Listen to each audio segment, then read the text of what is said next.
Imagine a world without maps, a blank slate where every journey was a leap into the unknown.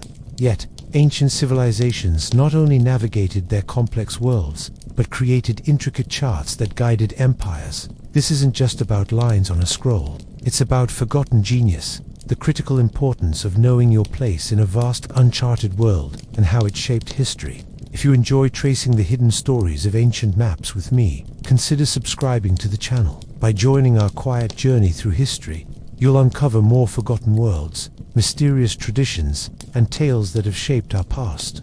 Hit the subscribe button and follow along, so each night you can drift into new stories, one map, one mystery, and one forgotten world at a time.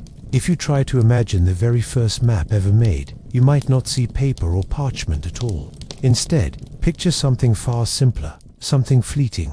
Perhaps it was a line drawn with a stick in the dirt. Perhaps it was a handful of pebbles placed carefully in the shape of a valley, or the tracing of a finger across soft earth after a rainstorm.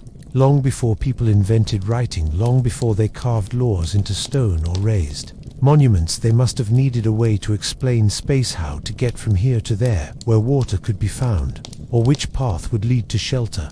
And so, the first maps were not grand works of art. They were whispers in the sand, temporary sketches meant to guide, to teach, and to remember. Imagine a small group of early humans sitting around a fire.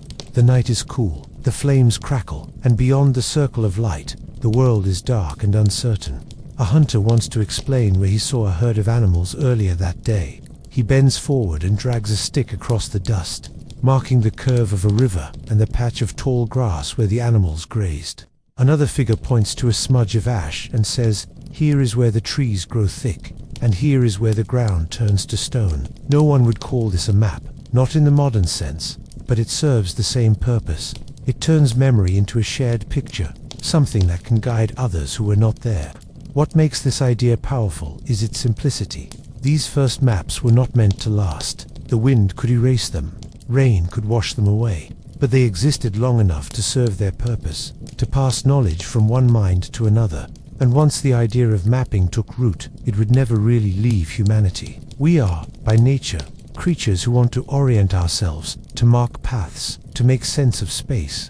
Even when the landscape itself was overwhelming, mountains too high to climb, deserts too vast to cross, the act of drawing it, even in miniature, made it somehow less mysterious. Think about how a child today draws a map of their neighborhood with a crayon. The lines might not be straight, the houses might be too large, the school might sit far closer to the park than it does in reality. But still, it is a map, shaped by memory, importance, and imagination.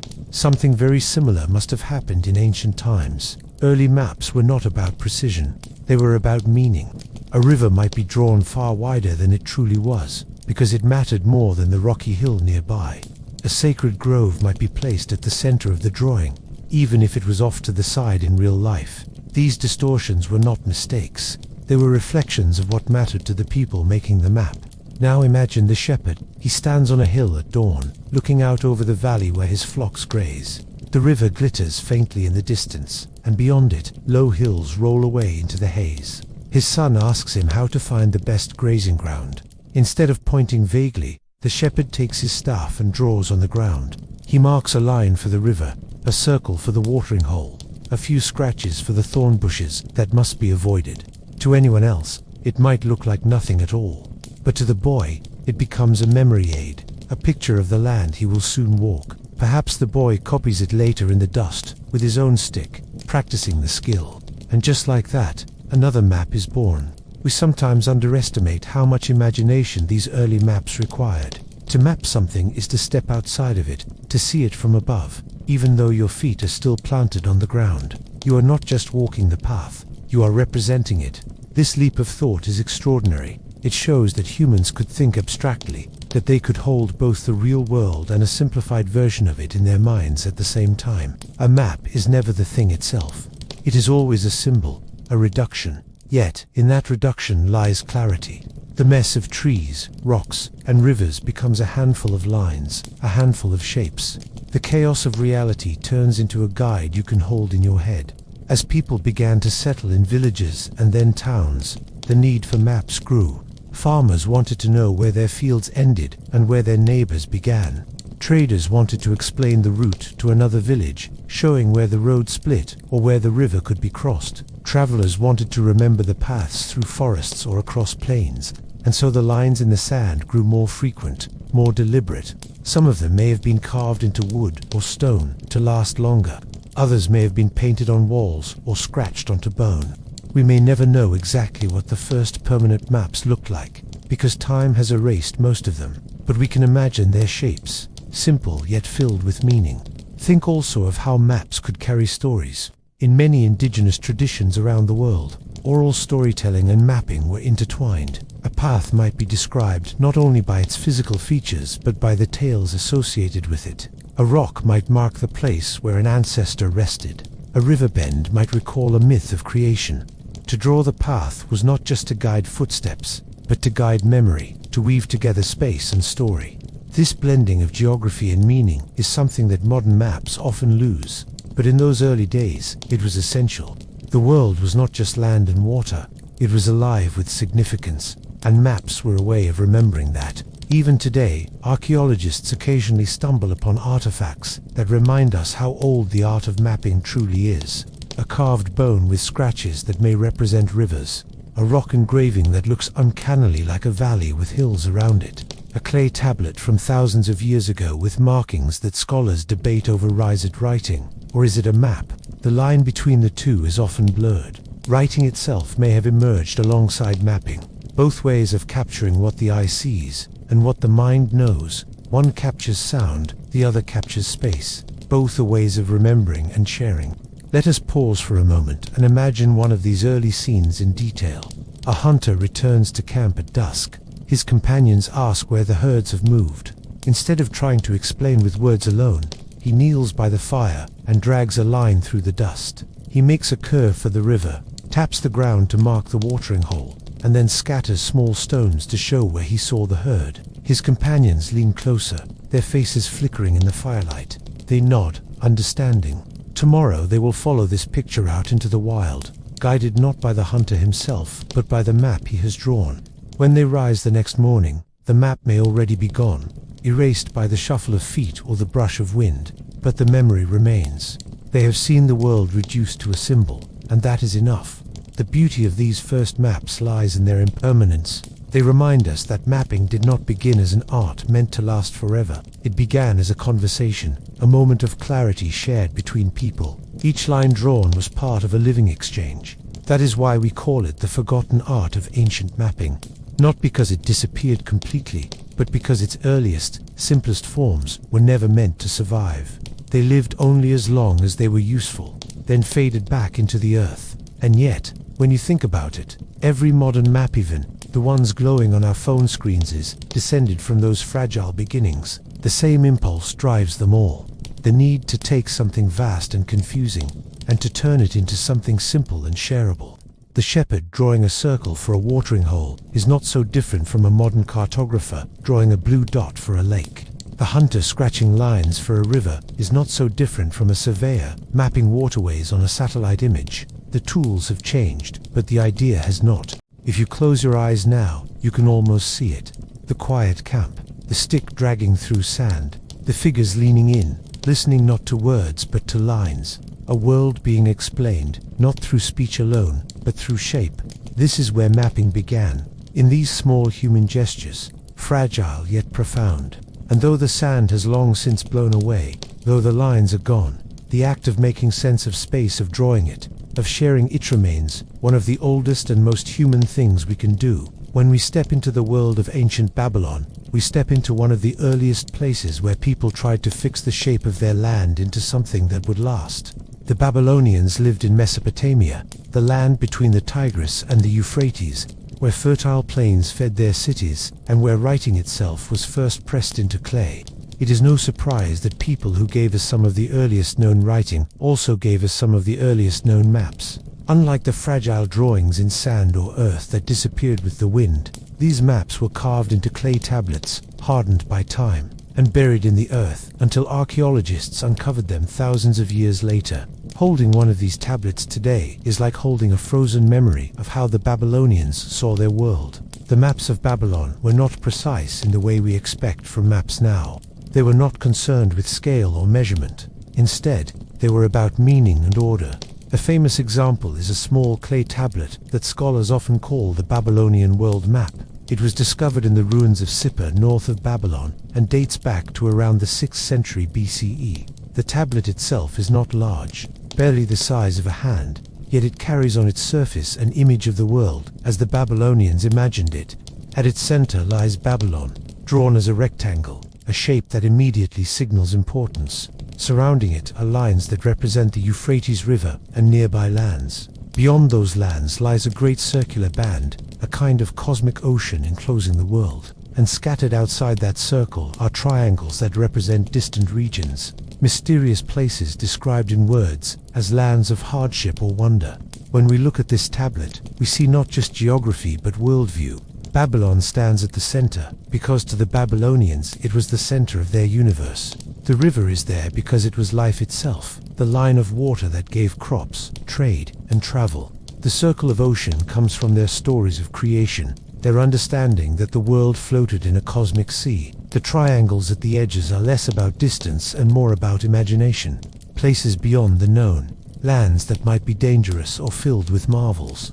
What we see on that clay is not a literal guide for travelers, but a symbolic picture of how they believed the world was ordered. It is geography mixed with myth, reality braided together with belief.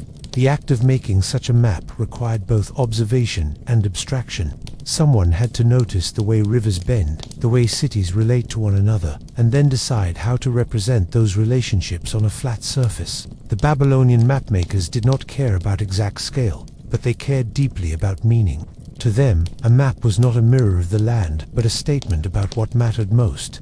That is why Babylon is drawn large. That is why the ocean encircles all. The map was a way of putting the world into order, of showing not only where things were, but also how they fit into a story. It is worth pausing to imagine the process itself. A scribe sits with a lump of wet clay, soft and malleable in his hands. He smooths its surface with care, perhaps in a workshop attached to a temple or palace. With a reed stylus, he begins pressing shapes into the clay. Each line and mark is deliberate, each wedge-shaped impression part of a system of symbols. He outlines the river, he presses the rectangle of Babylon, he adds the ring of ocean, and he inscribes cuneiform text to label the features. When finished, the tablet is set aside to dry, hardened by the sun or by fire. What was once soft mud is now something that can last millennia. The moment of drawing is gone, but the image remains, durable and enduring. For the Babylonians, maps like these may have served multiple purposes. They were likely not used by ordinary travelers to find their way. Roads and paths were known by memory and guided by local knowledge. Instead, these clay maps seem to have had symbolic ritual or even educational uses. They could teach the order of the world, placing Babylon at its rightful place of centrality. They could reinforce religious or political authority by showing that the city was literally the heart of the universe. They could serve as tools for scribes learning how to write and think about space. They were small in scale, not for hanging on walls or carrying on journeys, but for holding in the hand, contemplating, and perhaps reciting from in temple schools. What is striking is how these maps blend fact and imagination. The Euphrates River is real, its course faithfully suggested by the lines on the tablet. The surrounding lands are real, though simplified, but the outer ocean and the mysterious triangular lands belong to myth as much as geography. One triangle describes a land where the sun is said to rise, another where great beasts may dwell, another where hardships abound. For the Babylonians, there was no firm boundary between myth and reality, between the known and the imagined. A map could hold both. It was not a contradiction but a truth that the world contained both the tangible and the mysterious. We can picture a Babylonian scribe holding such a tablet and explaining it to a young apprentice. His finger might trace the central rectangle. Here is Babylon, the heart of our world. His hand might slide along the lines of the river. This is the Euphrates, flowing with life. He might tap the encircling band. Beyond here lies the cosmic sea, endless and eternal. And then he might point to the triangles at the edge and say, "Here are the faraway lands, strange and dangerous places beyond our reach." The apprentice listens, eyes wide, seeing in the tablet not only geography, but the shape of existence itself. it is easy for us to judge these maps as crude or inaccurate. After all, they are not measured by degrees or drawn to scale, but to do so would be to miss their point. They were not trying to be accurate in our modern sense. They were trying to be meaningful. A map was not a technical instrument, but a way of situating oneself in the cosmos. To understand where Babylon stood was not just to know its location, it was to know its destiny, its role in the great order of things. In this way, the Babylonian maps are as much about philosophy and religion as they are about geography. Archaeologists have found other tablets as well that show more practical mapping. Some tablets record fields, boundaries, and canals, scratched into clay with neat precision. These were not symbolic but administrative, used to settle disputes or record ownership. A farmer might bring a complaint about a boundary, and a scribe would produce a tablet showing how the land was divided.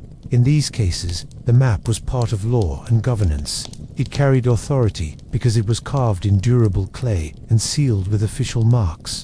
To look at one of these tablets is to see the earliest roots of property maps and cadastral surveys. They remind us that mapping was not only cosmic but also practical, woven into the daily fabric of agriculture and trade. The dual nature of Babylonian mapping is fascinating.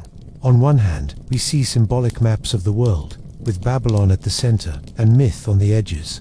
On the other hand, we see detailed records of fields, boundaries, and canals, drawn with care for accuracy.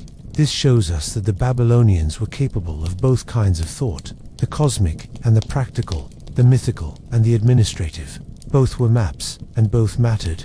To sit quietly with the image of these clay tablets is to feel their weight, both literal and symbolic. They are small, heavy objects, cool to the touch, marked with ancient impressions. They carry across time the thoughts of people who lived thousands of years ago. When you trace your finger along the lines, you are touching the work of a scribe who lived in a world of temples, ziggurats, markets, and riverbanks. His life is long gone, yet his vision of the world remains. The clay preserved it, the earth kept it safe, and now, centuries later, we can read it like a whisper from the past. What we learn from the Babylonian maps is that the urge to map is as old as civilization itself. From the moment people settled in cities, from the moment they wrote their laws and myths in cuneiform, they also wanted to capture the shape of their land. It is a reminder that mapping is not a modern invention, but a human instinct. To draw the world is to understand it, and to understand it is to find one's place within it. The Babylonians were among the first to leave behind evidence of this instinct in durable form, and their tablets stand today as some of the earliest surviving maps we have. As you reflect on these ancient clay maps, you may notice how similar their spirit feels to our own. Even now, we use maps not only to find our way, but to make statements about meaning. We place our own cities at the center. We draw our own boundaries with bold lines. We name the oceans and lands according to our stories. The Babylonians did the same, only with reed and clay. Their maps remind us that mapping has always been a dialogue between fact and belief, between what is seen and what is imagined. And so, in the quiet of ancient Mesopotamia, in a room filled with tablets and scribes, the art of mapping took shape. Not with satellites or paper, not with compasses or charts, but with simple clay, shaped by hands that wanted to capture the world. Their work endures across millennia, a fragile yet enduring testament to the forgotten art of ancient mapping. When we turn from Mesopotamia to Egypt, we step into a different landscape, a land shaped almost entirely by the Nile. The river was the lifeline of ancient Egypt, and its rhythm of flood and retreat dictated the pattern of life for centuries. To live in Egypt was to live within the embrace of the river. Everything was measured by its flow, when to plant, when to harvest, when to prepare for leaner months. Yet Egypt was also a land of stone and desert, where mountains rose like ancient guardians, and sands stretched endlessly toward horizons that shimmered in the heat. It is in this setting that the Egyptian tradition of mapping arose, not only to divide fields and mark boundaries, but also to chart places of wealth hidden within the earth itself. The most famous surviving map from ancient Egypt is a remarkable papyrus, now kept in Turin, often called the Turin Map of Gold Mines, or simply the Turin Papyrus Map. This artifact, dating to around 1150 BCE, during the reign of Ramesses IV, is one of the oldest surviving topographical maps in the world. When you first look at it, it may not resemble the neat and precise maps you are accustomed to, yet it carries an extraordinary weight of meaning. It was drawn in ink and color on papyrus, stretched in a long horizontal format, showing hills, valleys, streams, and roads. At first glance, it appears almost like a painted scroll of abstract shapes, but when you look more carefully, you realize you are gazing at an ancient guide to wealth, drawn for an expedition to the desert mines. The papyrus was created to support a royal mining expedition, one of many sent by Pharaoh Ramesses IV to the eastern deserts of Egypt in search of gold, silver, and precious stones. These expeditions were grand affairs. Hundreds of men marched out from the Nile Valley into the arid wilderness, guided by scribes, overseers, soldiers, and priests. The papyrus would have served as both a record and a guide, showing the way through dry wadis, across rocky terrain, and toward the deposits of valuable minerals. It was, in essence, a practical document, a tool for extracting wealth that would adorn temples, tombs, and the ornaments of kings. Yet it is also something more than that. It is a work of art, an attempt to capture a real landscape on paper in a way that is recognizable even to us today. The Turin map shows ranges of hills shaded with colors, their shapes suggesting the rugged stone outcrops of the desert. Between these hills, the mapmaker drew paths and streams, marking the routes that caravans could follow. Small notations written in hieratic script, the cursive form of Egyptian writing, identified the features. One inscription names a hill as a source of gold-bearing quartz. Another notes the presence of a temple dedicated to the god Amen. Through these details, we can see how geography, economy, and religion were intertwined. The hills were not just physical obstacles, they were sacred landscapes and repositories of treasure. Imagine the scribe at work, unrolling the papyrus and carefully sketching the lines of hills with a brush dipped in ink. He shades the rocks with washes of red and pink, perhaps to capture their color in the desert sun. He traces the wadi, the dry riverbed that could sometimes carry precious water after rains, and he adds small marks to indicate stations or stopping places along the route. Every stroke is deliberate, every label precise. This was no idle drawing. Lives depended on it. The men who followed the papyrus into the desert would rely on its guidance to find their way through a landscape that could easily claim them. Without water, without shade, without a clear path, the desert was unforgiving. A map could mean the difference between reaching the mines or perishing in the sands. It is important to understand that maps in ancient Egypt were not everyday objects for the common person. Most Egyptians did not need them. The farmer by the Nile knew his land by heart, guided by memory and by boundaries marked with stones or dikes. The traveler, moving from village to village, followed the river or the caravan trails that were well worn. But for specialized purposes, mining, surveying, temple building, maps became tools of great importance. The Turin papyrus is the most striking example, but it was part of a larger tradition of scribal skill. Surveyors, known as rope stretchers, were responsible for measuring fields, especially after the annual Nile flood erased landmarks. They used knotted ropes to mark distances, and their work required a mental map of the land. From these practices, more formalized maps sometimes emerged, drawn on papyrus for official records or royal projects. The Turin map is fascinating because it shows both natural features and human ones. It does not treat the land as empty space. The desert is drawn as inhabited and purposeful, with roads, shrines, and work sites clearly marked. This reflects the Egyptian worldview, where the natural and the divine were always intertwined. A hill was never just a hill. It could be the dwelling place of a god, or the source of wealth needed to honor the gods. A path was not just a way through the desert. It was a sacred journey, lined with meaning. Even the act of mining was framed in religious terms, with offerings made to deities before stones were cut from the earth. The map captures this blend of practicality and spirituality, showing us a world where the sacred and the useful were inseparable. Archaeologists and historians who study the Turin papyrus often remark on how modern it looks. The hills are shaded to suggest three-dimensional form. The streams are traced with flowing lines, and the overall layout resembles the way we might sketch a landscape today. This makes it unique among ancient maps, which are often symbolic rather than representational. While the Babylonian world map was about cosmic order, the Turin map was about terrain. It was a working document, drawn by someone who had seen the land or who had reliable reports from those who had, in this way, It feels like a bridge between the symbolic maps of the ancient Near East and the topographical maps that would later dominate cartography. Yet, it is also fragile. The papyrus is broken into fragments, pieced together with care by modern scholars. What survives is incomplete, and we can only imagine what has been lost. Perhaps the full map stretched farther, showing more of the expedition route. Perhaps it contained additional notes on wells, camps, or dangers. What we hold today is only part of a larger whole, a reminder of how much of ancient knowledge has slipped away. Still, even in fragments, the Turin Papyrus is powerful. It speaks across millennia, reminding us that people long ago were not so different from us. They too wanted to chart their world, to know where wealth could be found, and to make sense of the land before them, to place ourselves in the moment. Imagine the expedition setting out. The sun rises over the Nile, casting light on a long caravan of men and donkeys laden with supplies. Priests chant prayers to ensure safe passage. Overseers shout instructions. The men march eastward, leaving behind the fertile valley and entering the stark desert.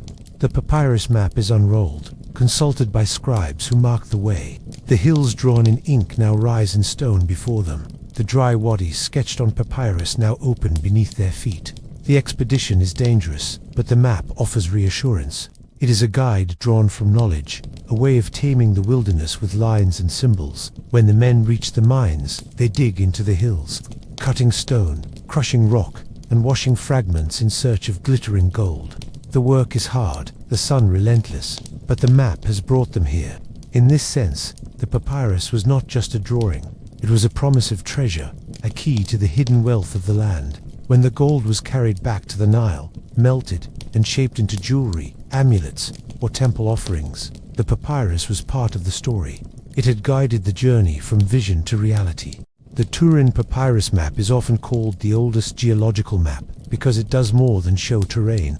It identifies types of stone, distinguishing between gold-bearing rock and ordinary stone. This suggests a deep knowledge of the land, not only of its shape, but of its substance. The Egyptians were observing, recording, and classifying the earth beneath their feet. They were mapping not only geography but geology, seeing the land as a source of specific resources. This scientific dimension adds another layer of significance to the map.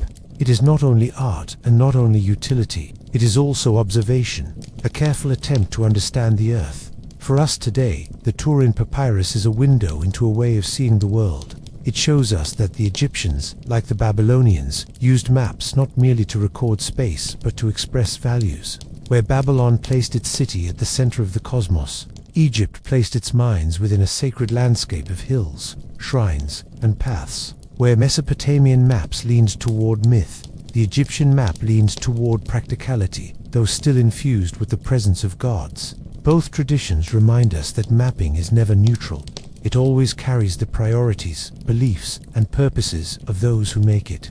As you imagine this papyrus resting in its ancient roll, tucked into the hand of a scribe, or stored in a temple archive, you can sense the continuity of human thought. Thousands of years later, we still draw maps for the same reasons. We want to find our way. We want to claim resources. We want to remember places we cannot hold in our minds alone. The Egyptian scribe, carefully painting hills on papyrus, was not so far removed from a modern surveyor marking terrain on paper or screen. Both are attempts to capture the vastness of land in a form that can be carried and understood. In the end, the Turin Papyrus is more than a map. It is a story of Egypt itself, a story of a civilization that saw the desert not only as a barrier but as a source of wealth, a place where gods dwelt and treasures lay hidden. It is a story of scribes who could transform stone and sand into ink and symbol of expeditions that risked everything for the sake of gold, and of a people who believed that to map the land was to bring order to chaos. As you let these images settle in your mind, you may find yourself drifting into that ancient world, where the Nile flowed steady, the desert glowed in the sun, and a long papyrus scroll guided men toward the promise of treasure beneath the eternal hills. When we move from Egypt into the world of Greece, we find ourselves in a culture where curiosity itself was elevated to a way of life. The Greeks had an unrelenting desire to ask questions, to probe the mysteries of the world, and to turn what they saw into ideas that could endure beyond a single generation. Geography was not just a matter of fields and hills, of rivers and seas. For the Greeks, it became a subject of wonder, of philosophy, of speculation about the very shape of the earth and the order of the cosmos. The Greek landscape encouraged such thinking.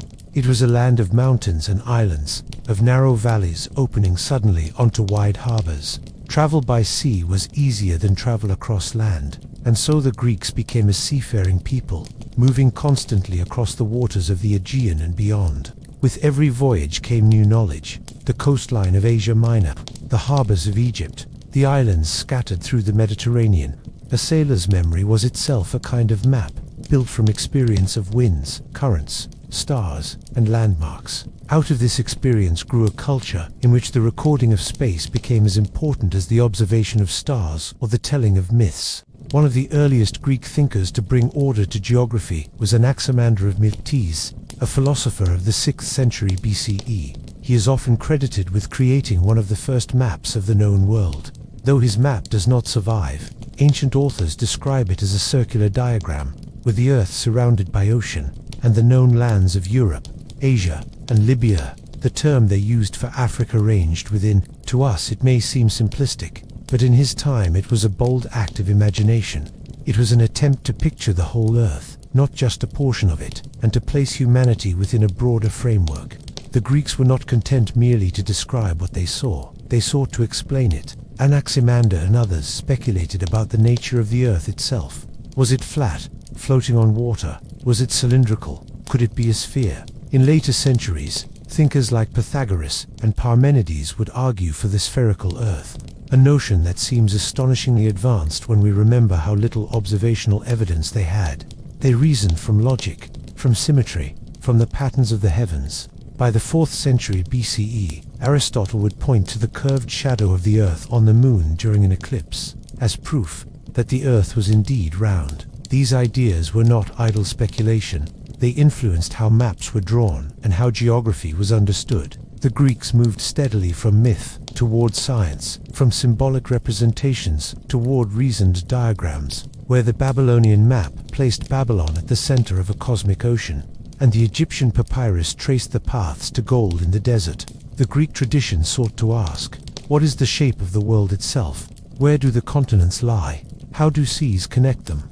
The map became not just a tool but a philosophical inquiry. Herodotus, writing in the 5th century BCE, was not a mapmaker in the strict sense, but he was deeply concerned with geography. In his histories, he describes lands near and far, recounting journeys, rivers, mountains, and customs of the peoples he encountered. He often criticizes the maps of his day, pointing out where they failed to match reality. To Herodotus, knowledge of geography was essential for understanding history itself, because wars, migrations, and encounters always took place within the framework of the land. His words are a reminder that maps are never merely about space, they are about the human stories that unfold across that space. By the time of Hecataeus of Miletus, another early geographer, the Greeks were compiling what they called periodoiges, or journeys around the earth. These were written descriptions of the coasts and lands, as one would encounter them if sailing around the Mediterranean or traveling inland.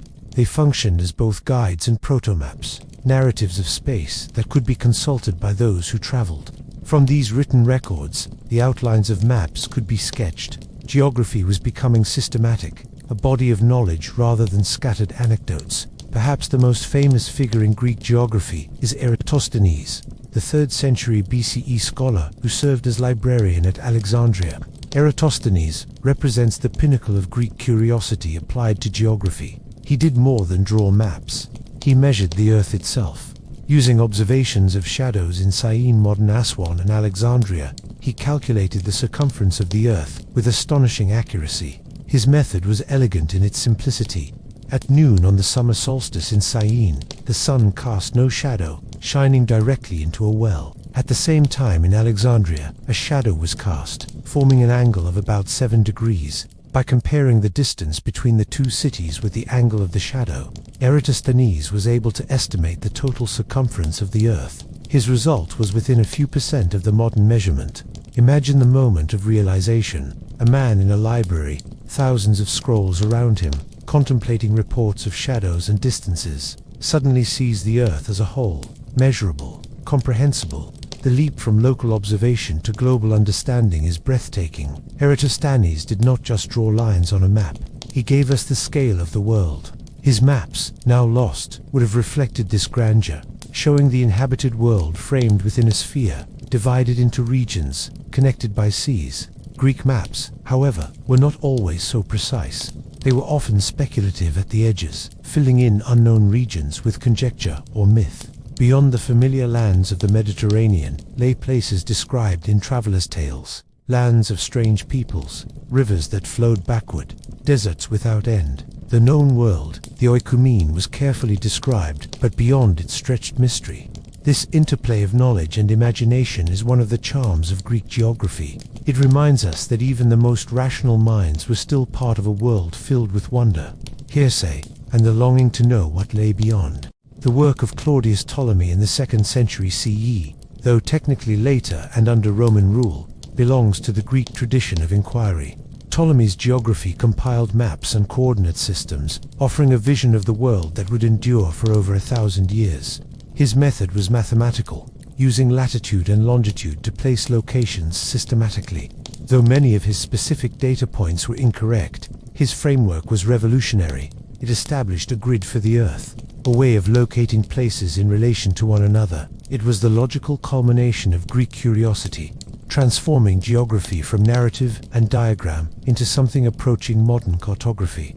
The Greek fascination with geography was not limited to scholars. Sailors navigating the Aegean, merchants carrying goods across seas, colonists founding cities on distant shores all participated in the process of mapping the world. Their roots, their memories, their oral traditions formed a living map, one that informed the works of philosophers and geographers. Without the practical knowledge of sailors, the theoretical insights of men like Eratosthenes and Ptolemy would have floated in abstraction. Together, the practical and the theoretical created a rich tradition that shaped how later cultures understood the Earth. As you let your mind wander through this Greek world of inquiry, you can imagine sitting in a shaded courtyard in Athens, a scroll open before you, listening to a philosopher describe the roundness of the Earth, the division of continents, the sweep of oceans. You can imagine sailors returning to port, their ships creaking with the weight of amphorae, telling tales of distant lands and strange customs. You can picture Eratosthenes in the library, measuring the world with nothing more than shadows and reason. The air is filled with curiosity, with the sense that the world is vast yet knowable, mysterious yet open to human understanding. The Greeks left us no complete set of surviving maps, no papyrus as vivid as the Turin map, no clay tablet as symbolic as the Babylonian world map. Yet their legacy is immense. They gave us the idea that the Earth could be measured, that its shape could be described with precision, that maps could reflect not only journeys, but also the very structure of the world. In their hands, geography became a science, an intellectual pursuit as noble as astronomy or mathematics. This Greek curiosity would echo through centuries. When later scholars in the Renaissance rediscovered Ptolemy's geography, they found in it a framework that allowed them to chart new discoveries, to expand the map of the world. As voyagers reached Africa, Asia, and the Americas, the roots of modern cartography lie in the questions first asked by Greeks who wondered what the world looked like and how it might be drawn. So when you think of Greek maps, think not only of lines and circles, but of minds alive with questions. Think of a people who believed that to understand the land was to understand part of the cosmos itself. Think of their willingness to imagine, to calculate, to correct, and to dream. The Greeks remind us that mapping is not only a practical task, but also a philosophical one, a way of situating ourselves within the vastness of existence. As your eyes grow heavy, picture the slow movement of a Greek ship across the Aegean, its sail filled with wind, the stars above guiding its course. Imagine the sailor's memory forming a mental map of islands and coasts, the philosopher's hand sketching circles and lines to capture the whole Earth, the librarian's calculation reaching across space to measure the world, all of it bound together by curiosity, by the simple yet profound desire to know where we are. And with that thought, the Greek world fades gently into the night, leaving you with the calm assurance that the quest to map our world is as old as wonder itself. When the story of mapping reaches Rome, it takes on a character unlike that of Babylon, Egypt, or Greece. The Babylonians carved symbols into clay to show their world. The Egyptians drew rivers and valleys with a painter's hand. The Greeks measured shadows and speculated about the sphere of the earth. The Romans, however, were practical above all else. For them, mapping was never only about curiosity or myth. It was about order, control, and the movement of people and goods across an empire that stretched farther than any before it. If the Greeks gave maps philosophy, the Romans gave them function. And at the center of this function were the roads, those famous lines of stone that stitched together Europe, North Africa, and the Near East. The Romans were builders, and their roads were among their most enduring achievements. These roads were not mere tracks worn into the soil, but carefully engineered works of stone, gravel, and concrete, laid out with astonishing precision. They stretched straight across plains, climbed hills with measured gradients, cut through forests, and spanned rivers with bridges that still stand today. To walk along one of these ancient roads is to step back into a world where travel was not a matter of wandering paths, but of deliberate routes planned and maintained by the state. The phrase, "all roads lead to Rome," was not just a proverb. It was a reality of infrastructure, an acknowledgement that the capital was the hub from which the empire radiated. Mapping in Rome was tied directly to this network. A map, to the Romans, was a way of showing connections. It was not enough to know that a city existed. One had to know the roads that led to it, the distances between, the stations where travelers might stop, the rivers to be crossed, and the milestones that marked progress. Maps were companions to roads, and roads were the living lines that made maps real.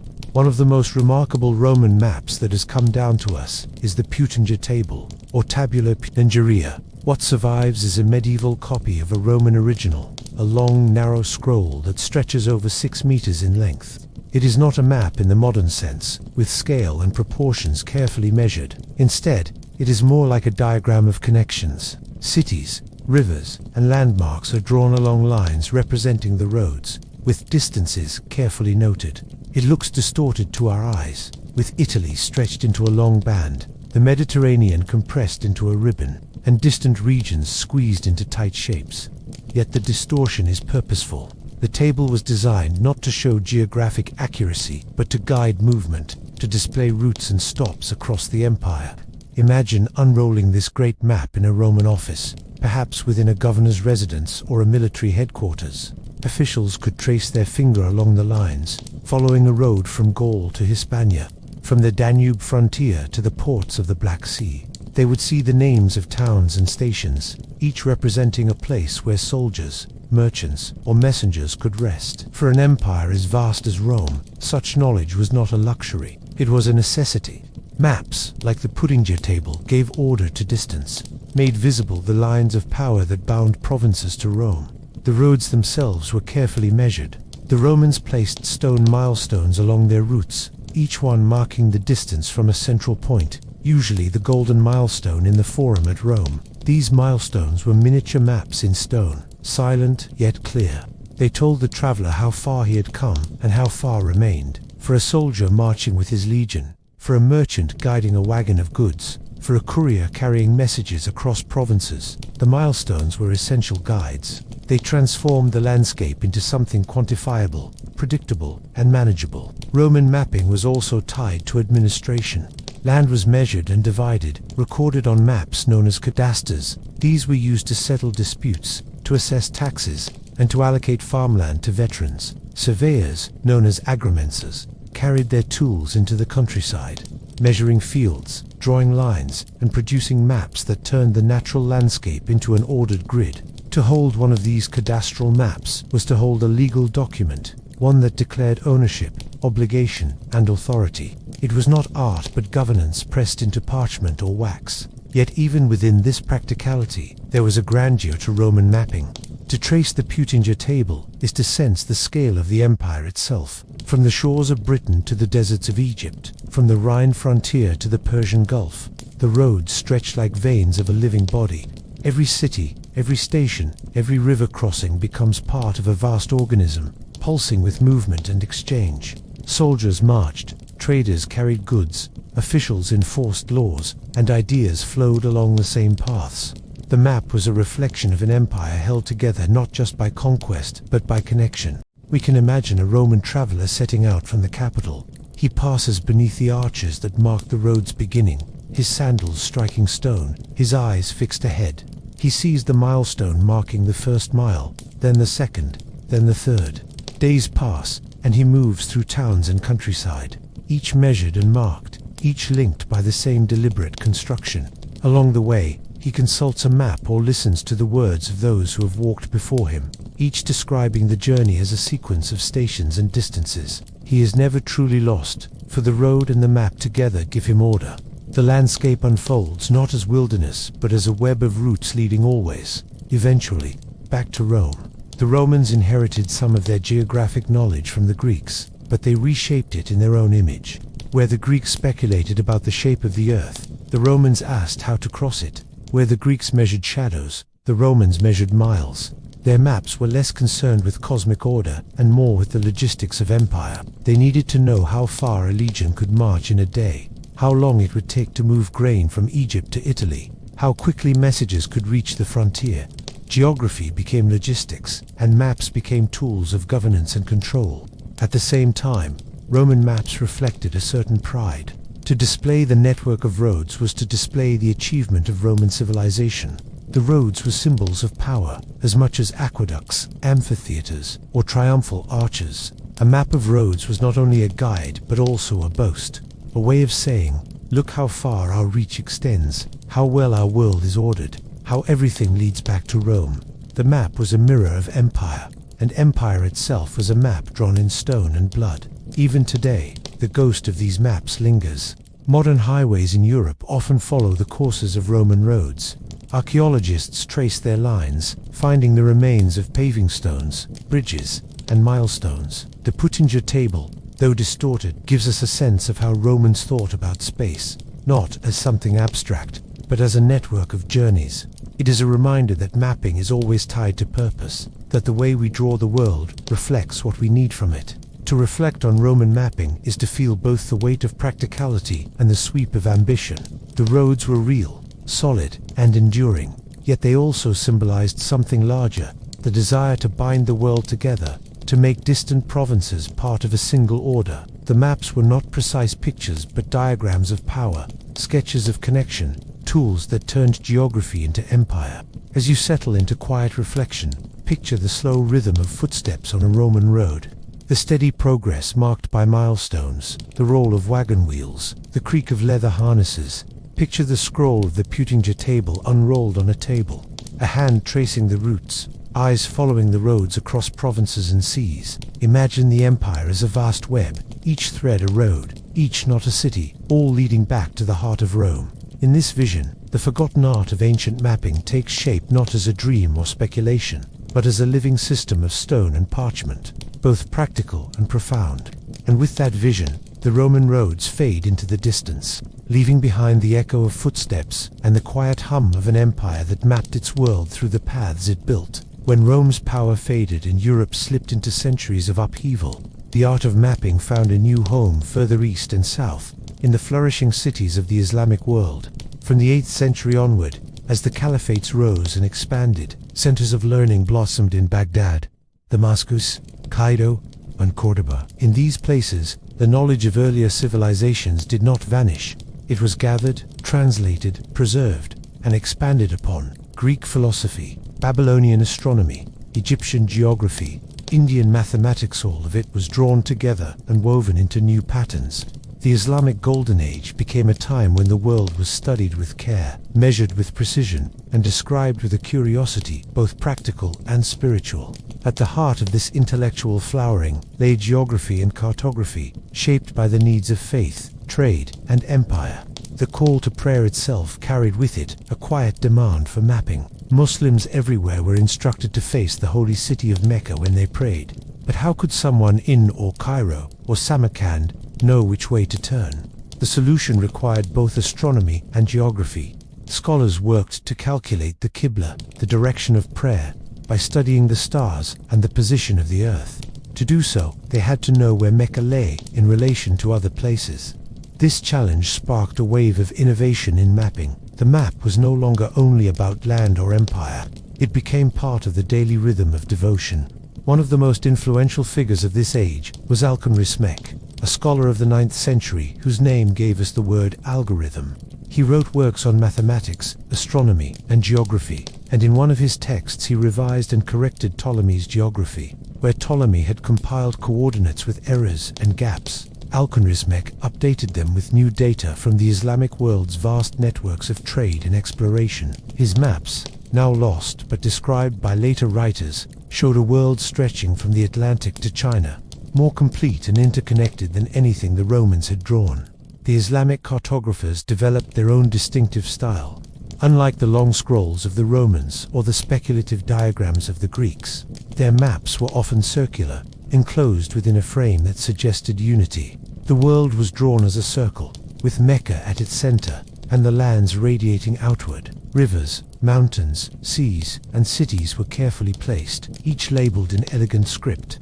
The circular form was not just aesthetic, it symbolized the completeness of creation, the balance of the world as designed by God. These maps, rich with color and detail, were both scientific tools and works of art. One of the great achievements of Islamic geography was the Book of Roads and Kingdoms, written by Ibn Khordad Bey in the 9th century. This text described the routes of the empire, the distances between cities, the customs of peoples, and the flow of trade. It was not a map in the visual sense, but a map in words, a guide to movement across a vast territory. In these descriptions we glimpse a world connected by caravans and ships, where goods moved from India to the Mediterranean, from Africa to China, along routes known and measured. The book transformed geography into a living system, practical for merchants and officials alike. A century later, the scholar Alistair Cree produced illustrated maps that reflected these routes and lands. His works, part of what became known as the Balkhi School of Geography, included beautifully drawn maps of the known world, each region carefully detailed. These maps, though not concerned with mathematical precision, captured the shapes of continents, seas, and cities with clarity and artistry. They were hand-copied and passed from library to library, spreading knowledge through the Islamic world. Perhaps the most famous Islamic cartographer was Al-Idrisi, who in the 12th century created a map for the Norman king Roger II of Sicily. Al-Idrisi worked in Palermo, a city where cultures met Greek, Arab, Latin, each contributing knowledge. Over many years, he compiled reports from travelers and sailors, measured distances, and created a massive silver disc engraved with a map of the world.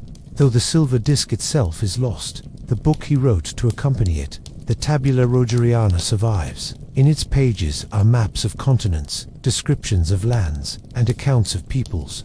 Al-Idrisi's world stretches from the icy north to the deserts of Africa, from the Atlantic to the Indian Ocean, each part described with remarkable detail. His map, oriented with south at the top, shows not just roads and rivers, but the interconnectedness of the world. It became one of the most advanced works of cartography of the Middle Ages. The Islamic cartographers did not work in isolation. Their maps were part of a larger culture of science.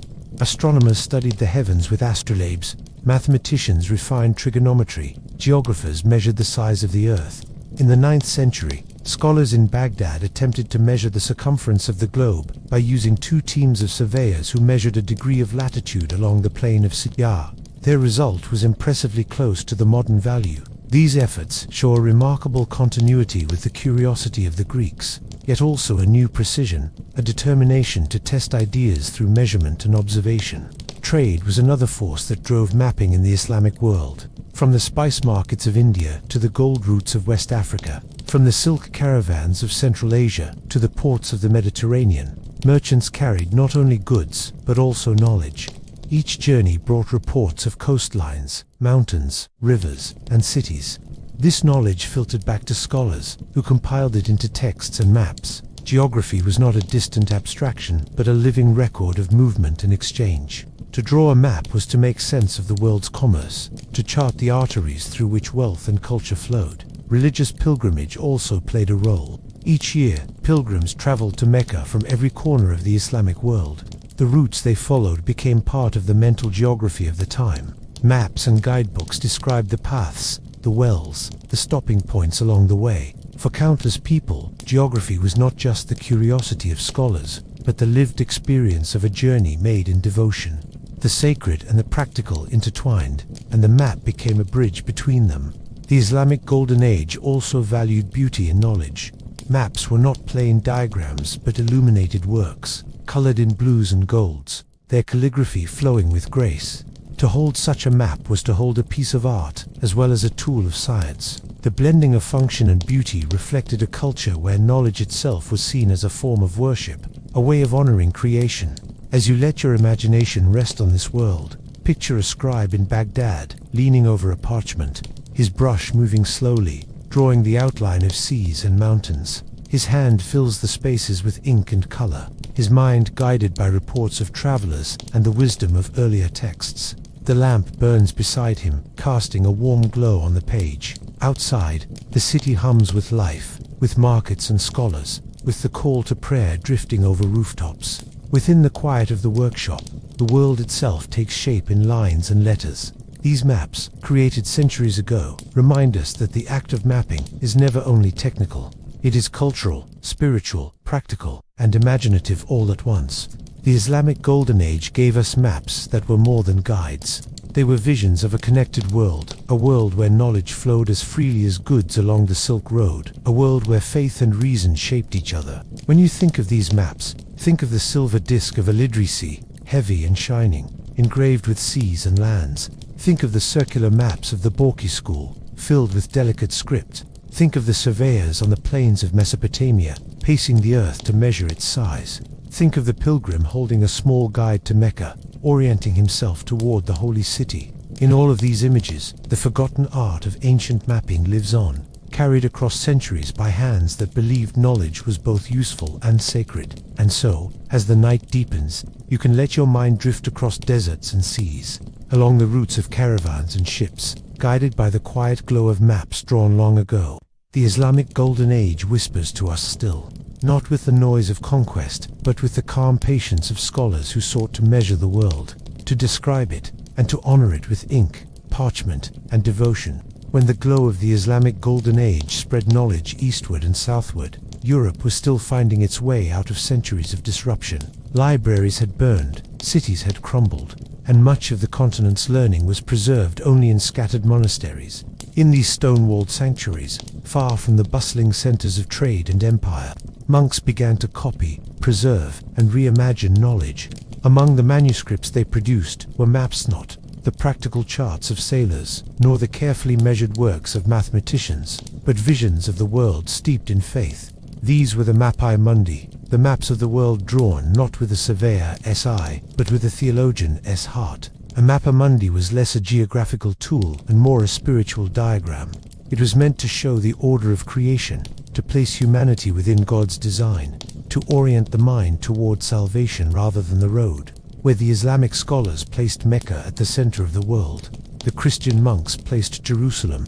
This was the city of Christ's crucifixion and resurrection, the meeting point of heaven and earth. And so, in the imagination of medieval Europe, it became the axis of all creation. Every map radiated outward from this sacred center. The most common form was the two-map. Imagine a circle representing the whole world, divided into three parts by a T-shaped arrangement of seas. Asia, the largest, filled the top half, while Europe and Africa took the bottom corners. The horizontal bar of the T was the Mediterranean Sea, stretching from west to east, while the vertical bar was the River Nile and the River Don, dividing the continents. The circle enclosing it all was the Great Ocean, thought to surround the earth. At the very top of these maps, because most were oriented with east, at the top, rather than north, was the Garden of Eden, drawn as a walled paradise with rivers flowing out of it. To modern eyes, these maps seem distorted, almost childlike in their simplicity, but to their creators, they were not failures of geography. They were symbols. The earth was not being measured, but explained. The two-map was a teaching tool, a way of reminding the viewer that the world was orderly, created with purpose, and centered on the story of Christ. To look at such a map was to contemplate theology, not geography. But not all Mappae Mundi was small and schematic. Some were vast and intricate, filling entire sheets of vellum with images of cities, mountains, rivers, and peoples. The most famous is the Hereford Mappa Mundi, created around the year 1300 in England. It is nearly 5 feet tall, drawn on a single calfskin, and covered with hundreds of inscriptions and illustrations.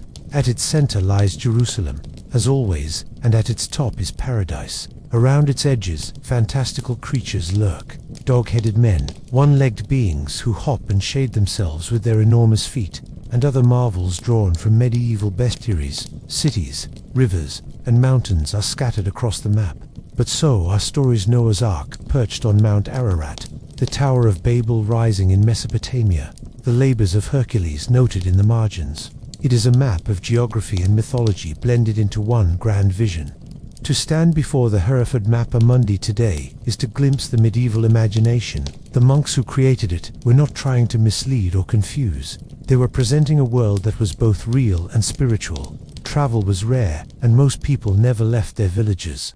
For them, the world was not experienced through exploration, but through scripture, sermons, and hearsay. The map gave shape to that worldview, binding together lands they had never seen with stories they held dear.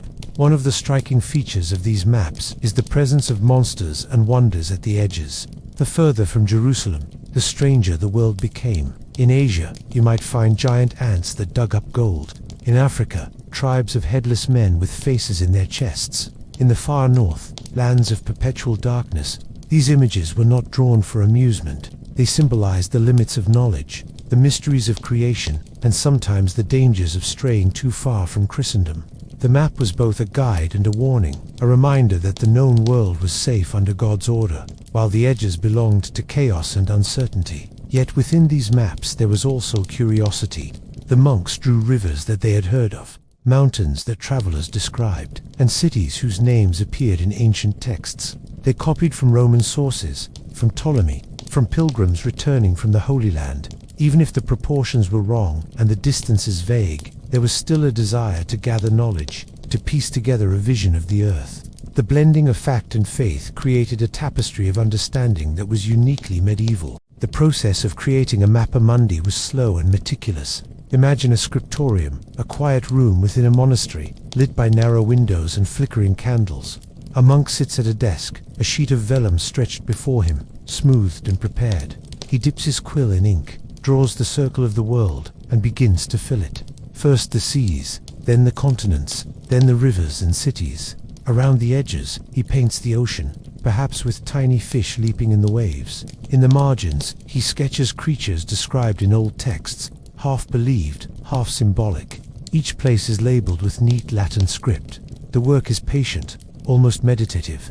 For the monk, drawing the world is an act of devotion, a way of contemplating God's creation in miniature. Some of these maps were bound in books, tucked into manuscripts of history or theology. Others were displayed in cathedrals, like the Hereford map, serving as teaching tools for clergy and pilgrims. They were not used for navigation. No sailor would steer by a Mappa Mundi. Instead, they were used to teach lessons, to anchor sermons, to remind viewers of the unity of history and faith. Geography was inseparable from salvation history, and the map was the stage on which that story unfolded. It is tempting to compare these medieval maps with the more precise works of other cultures, like the detailed charts of Chinese cartographers or the mathematical diagrams of Islamic scholars. By those measures, the Mappa Mundi seem inaccurate, but they were never meant to compete. They belong to a different tradition, one where the map is less about space and more about meaning. For medieval Europe, the world was a moral landscape, and the map was a reflection of the soul as much as the soul. Over time, as travel increased and contact with other cultures grew, these symbolic maps began to give way to more practical ones.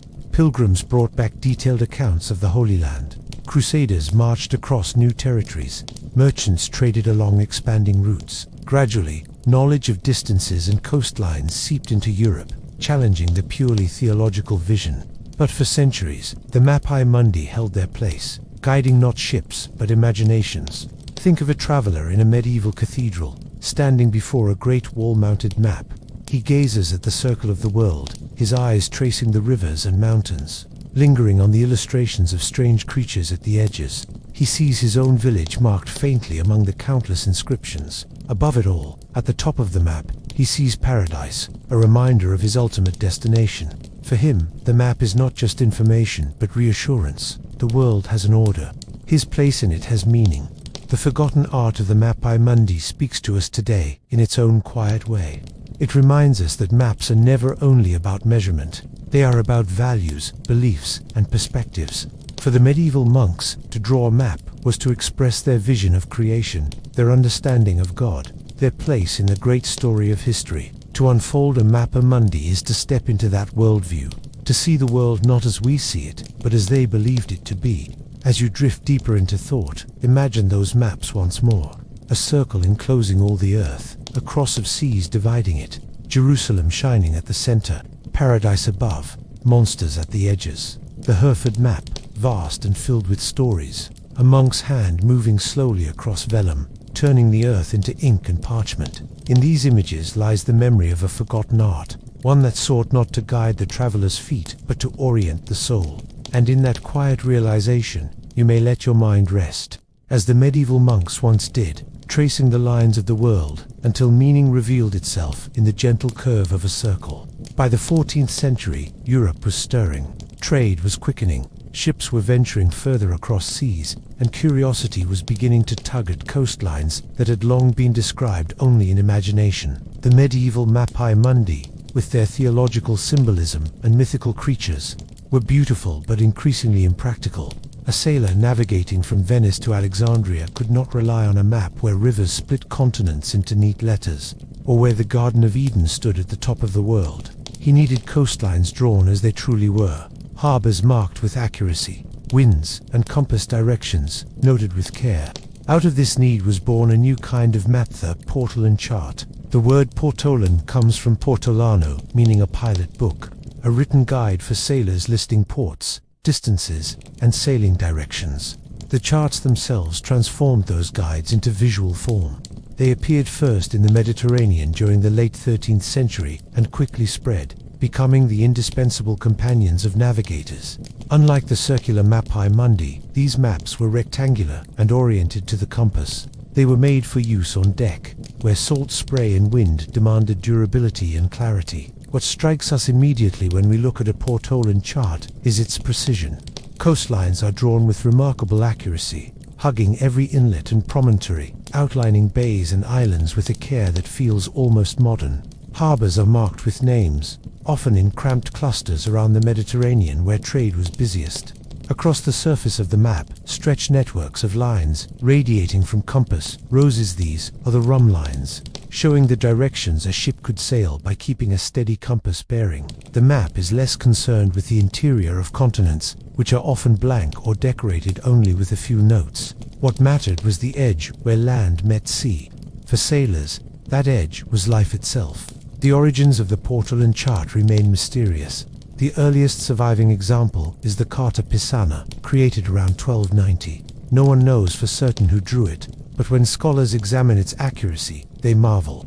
The Mediterranean coastline on the Carta Pisana is so precisely drawn that it seems unlikely to have been a first attempt. Some believe the tradition must have been developing earlier, perhaps in the hands of Italian or Catalan mariners, who relied on oral knowledge of routes and distances, later transformed into maps. Others suggest influence from the Islamic world, where advanced navigation and astronomy had long been practiced. However they arose, portolan charts felt like a sudden leap forward. To picture their use, imagine a Genoese ship setting out across the Mediterranean. The pilot unrolls his chart on the deck. He places a compass upon it, aligns it with the rum lines, and plots a course from one port to another. The coastline on the parchment mirrors what he will see from the deck: the jut of a headland, the curve of a bay. The chart gives him confidence. It is a mirror of the known sea, trustworthy in a way the symbolic Mappae Mundi never were. For the first time in centuries, maps had become practical tools for travel, not just windows into belief. The production of portolan charts became a specialized craft. They were usually drawn on vellum, stretched thin and smoothed until the surface was perfect for ink. Cartographers, often working in Mediterranean ports like Genoa, Venice, or Majorca, decorated them with bright colors and elaborate compass roses. Cities were sometimes marked with little towers, flags, or coats of arms, reminding the viewer not only of geography, but of power. Some charts extended beyond the Mediterranean to include the Atlantic coasts of Spain, France, and eventually England. As sailors ventured further, the charts expanded with them, incorporating new knowledge bit by bit. Among the most famous creators of portolan charts were the Catalan mapmakers of Majorca. The Catalan Atlas of 1375, created by Abraham Cresques and his workshop, is both a portolan chart and a Mappa Mundi. On one side, it shows the Mediterranean with accuracy and detail, ready for navigation. On the other, it stretches eastward, incorporating stories of Asia drawn from travelers like Marco Polo. The atlas is filled with illustrations: kings seated on thrones in Africa, camels crossing deserts, rivers winding through far-off lands. It represents a blending of two traditions: the practical precision of the Portaloon and the narrative richness of the medieval world map. In this way, it bridges the old and the new, offering a glimpse of the transition Europe was undergoing. The beauty of Portolan charts lies in their dual nature. They were instruments of navigation, yet they were also works of art. The parchment glowed with color, the seas sometimes painted in soft blue, the compass roses detailed with gold. Ships, flags, and mythical creatures often decorated the waters. Though made for sailors, they were also prized by princes and merchants, who displayed them as symbols of wealth and worldly knowledge. Owning a chart meant more than safe passage, it meant holding the world in miniature, a possession both useful and prestigious. As the 15th century dawned, these charts became ever more important. Sailors were beginning to push beyond the familiar waters of the Mediterranean, exploring the Atlantic coasts of Africa. The charts expanded to include new stretches of shoreline, first tentatively, then with growing confidence. Portuguese navigators, in particular, relied on them as they crept southward, rounding cape after cape in search of a route to India. Each voyage added new knowledge, which cartographers carefully inscribed on fresh parchment. The map was no longer static. It was a living document, growing with exploration, carrying the memory of each journey in its lines. To sit with a Portolan chart today is to feel that energy of discovery. You see the Mediterranean drawn almost as it would appear on a modern map, familiar and precise. You notice the dense clusters of names around the coasts, evidence of countless ports, each with its own stories of trade and exchange. You see the great web of rum lines, like threads stretching outward in every direction, binding the sea together, and you sense the excitement that must have filled the sailors who relied on these maps. The feeling of stepping into the unknown with confidence anchored in ink. The transition from symbolic maps to practical charts was not abrupt. For a time, both traditions coexisted. In monasteries, monks still copied Mappae Mundi, placing Jerusalem at the center and filling the margins with marvels. In ports, cartographers sold charts to sailors, filling the parchment with coastlines and compass lines. Slowly, though, the balance shifted. As exploration demanded accuracy, the symbolic maps faded into obsolescence. The Portolan chart became the face of a new age. This age of exploration, fed by these charts, would soon expand far beyond the Mediterranean. In the 15th and 16th centuries, European ships crossed the Atlantic, reached the coasts of the Americas, rounded the Cape of Good Hope, and entered the Indian Ocean. The Portolan tradition stretched and evolved to encompass these new worlds. Cartographers blended the precise methods of the charts with new information from travelers and explorers. Out of this fusion emerged the great maps of the Renaissance, where science, art, and exploration combined on a scale never seen before. But before those grand world maps, before the names of Columbus and Vasco da Gama, there were the quiet hands of anonymous cartographers bending over parchment in workshops along the Mediterranean. They listened to sailors' reports, traced coastlines with steady quills, and drew the seas as faithfully as they could. Their work bridged two worlds, the medieval imagination and the modern spirit of discovery. Without them, the age of exploration might have drifted blind. Picture one of these workshops in Genoa. The smell of parchment and ink fills the air. A cartographer leans over his desk, the light of an oil lamp falling across his tools. A sailor stands beside him, describing a harbor on the coast of Africa, its shape and its distance from the last known port. The cartographer listens carefully, then marks the spot with ink, adding a name. Slowly, line by line, the unknown becomes known. The sea shrinks as the map grows. The chart will soon be rolled and carried aboard a ship, guiding men across waves that once seemed endless. The forgotten art of Portolan charts whispers to us even now. It reminds us that mapping is not just about lines on a page. It is about trust, the trust of sailors who placed their lives in the hands of ink and parchment, the trust of cartographers who believed the sea could be captured in lines. It is about imagination, the leap from a coastline glimpsed once to a shape traced for others to follow. And it is about connection, the web of roots that tied together ports, cultures, and peoples across the Mediterranean and beyond. So as you let your thoughts drift, imagine those charts once more. The parchment stretched smooth, the compass roses shining in red and gold, the lines spreading outward like rays of light across the sea, the coastlines carefully inked, hugging each curve and bay. Imagine the sailor leaning over it, planning his voyage, feeling the mix of fear and excitement as he looks from map to horizon. These were maps not just of space but of possibility, maps that turned the unknown into the knowable, the infinite sea into a world that could be crossed. And with that vision, you may close your eyes, as though rolling up the chart for safekeeping, letting your thoughts drift, as ships once did, guided by lines drawn long ago on quiet parchment. The quiet of those images, you can feel the calm pulse of history, the steady unfolding of discovery, the slow spread of ink across paper, the gradual turning of the globe. The Renaissance gave us maps that were both tools and treasures, practical guides and works of art. They remain with us still, not only in archives and museums, but in the very way we picture the world as something that can be drawn, known, and held. As the Renaissance brought precision and beauty to maps, another force quietly reshaped the way they were made and used. Maps were no longer only tools of navigation or objects of wonder. They became instruments of power. They became ways to claim, to impress, and to persuade. In the hands of kings, princes, and governments, maps were no longer neutral. They were statements. They could define boundaries, assert ownership, and project influence far beyond the reach of armies or navies. The world, once imagined and explored, was now also depicted as a stage for human ambition. Consider the map as a declaration. A ruler commissioning a map could signal to allies and rivals alike the extent of his territory. A painted boundary on a parchment could speak louder than 1,000 proclamations. It could say, "This land is mine.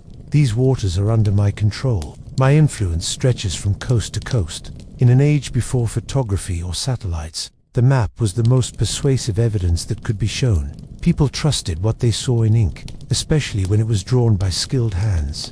One striking example comes from the 16th century. European powers were expanding overseas, claiming distant lands in the Americas, Africa, and Asia. Maps were used to solidify these claims. The Portuguese, Spanish, English, and Dutch all employed cartographers to chart territories, sometimes exaggerating boundaries or omitting rival claims. A map could make a settlement appear larger than it was, or an island appear within the orbit of one crown rather than another. The map itself became a weapon in the contest for global influence. Maps also shaped perception in subtler ways. Monarchs would often commission maps that emphasized their power and glory. Castles, fortresses, and cities were depicted in larger scale than villages. Rivers were sometimes exaggerated to suggest control over waterways, and flags or coats of arms were painted across regions to reinforce authority. Even the choice of orientation mattered. Placing a capital at the center of the map, or using decorative flourishes around the borders, subtly signaled importance and hierarchy. The map was not only a record of geography, it was a portrait of power. Propaganda in mapping did not rely solely on exaggeration. It could also be persuasive through omission. A rival's territories might be left unnamed or faded into the background, giving the impression that they were unimportant, uncivilized, or unclaimed.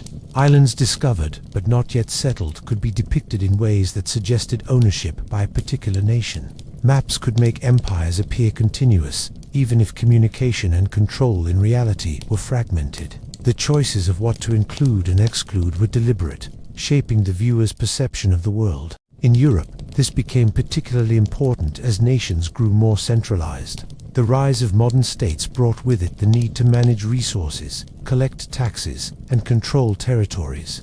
Surveyors and cartographers were employed not just to record the land, but to organize it. Detailed maps of towns, fields, and forests allowed rulers to understand what they controlled. The ability to depict a domain visually strengthened administrative power. A map could show roads connecting cities, rivers flowing through regions, and the placement of forts and watchtowers. It was a visual blueprint of authority, a way to make governance legible on paper. Maps of power were also used to impress foreign audiences. A visiting ambassador might be shown a grand map of the kingdom, filled with painted cities, rivers, and mountains, emphasizing the sophistication and reach of the state. These maps were often richly decorated, framed with elaborate borders, gilded elements, and illustrations of rulers, gods, or mythical creatures. The effect was subtle but effective, to convey prestige, sophistication, and control without a single word being spoken. A carefully crafted map could communicate wealth, strength, and intelligence, quietly asserting the ruler's position in the international hierarchy. Beyond Europe, other cultures employed maps to express power in similar ways. In the Ottoman Empire, for instance, cartographers created detailed maps of cities, roads, and provinces to support military campaigns and administration. In China, the imperial court produced maps of provinces and regions to demonstrate the emperor's reach. Across the world, wherever central authority existed, maps became part of the machinery of governance, showing not just land but the human structures built upon it. Even the act of naming could carry political weight. Naming rivers, mountains, and towns on a map asserted authority over them. European explorers did this repeatedly in the New World. Names like Virginia, New Amsterdam, and Rio de Janeiro were more than labels. They were claims. To inscribe a name was to stake a claim, to write oneself into the geography itself. Maps became legal instruments as much as navigational tools, providing evidence of possession in disputes over territory. Yet the power of maps was not limited to rulers and states. Merchants and trading companies also recognized their influence. The Dutch East India Company, for example, produced detailed charts of trading posts, shipping routes, and harbors, reinforcing their commercial dominance. Maps were part of contracts, negotiations, and strategy. In this way, the commercial world and the political world intersected, and the map became a bridge between economy and sovereignty. In this period, maps could also inspire ambition. Young nobles or captains studying the charts of distant lands might imagine voyages, conquests, or discoveries. The visual presence of a continent across the page was enough to spark curiosity and risk-taking.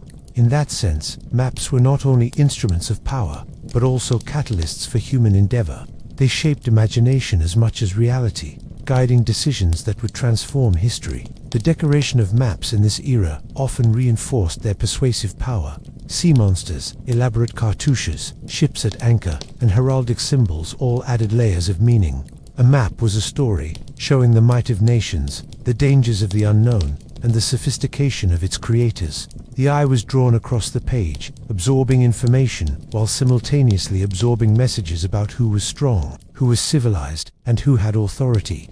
A viewer might not consciously register every detail, yet the overall impression left a lasting impact. It is striking to realize that the subtle influence of maps was felt even by those who never left home. Scholars, officials, and citizens who viewed maps in books or public spaces internalized a vision of the world shaped by rulers. They learned where borders lay, which regions were important, and which peoples were familiar or foreign. Maps helped create a collective mental image of the world, a shared understanding that reinforced the power of the state and the authority of its leaders. Even as accuracy improved, the elements of persuasion remained. The most celebrated maps of the 17th century, produced by Dutch, French, and English cartographers, combined careful surveys with lavish illustration. The desire to communicate reality and the desire to communicate influence existed side by side. Each map was a negotiation between knowledge and art, between science and the statement of power. To imagine this world, picture a grand hall in a European palace. A map hangs on the wall, large, gilded, and decorated with flags, coats of arms, and illustrations. Courtiers and diplomats admire it. The king points to borders, emphasizing victories and dominions. Merchants trace routes of trade, while scholars examine cities and rivers. The map functions as evidence, as prestige, as instruction. It is both practical and symbolic, both record and performance. The power of the map is felt, not in words, but in the lines and images themselves. Maps of power and propaganda remind us that the art of mapping has never been neutral. Every line drawn, every label added, every decoration chosen carries meaning. They show us not only the physical world, but the values, ambitions, and beliefs of the people who made them. They reflect human imagination as much as observation. They remind us that the earth is both a place to be understood and a canvas upon which societies project their authority. As your mind drifts along these lines and shapes, imagine a map from the 17th century. The paper is thick, ink slightly faded with age, Coastlines shimmer in hand-painted blue. Cities are marked with tiny towers, and mountains rise in delicate relief. A coat of arms stretches across a distant region, signaling the power of the ruler who claimed it. Perhaps a sea monster lurks in an unexplored ocean. This map is not just a tool.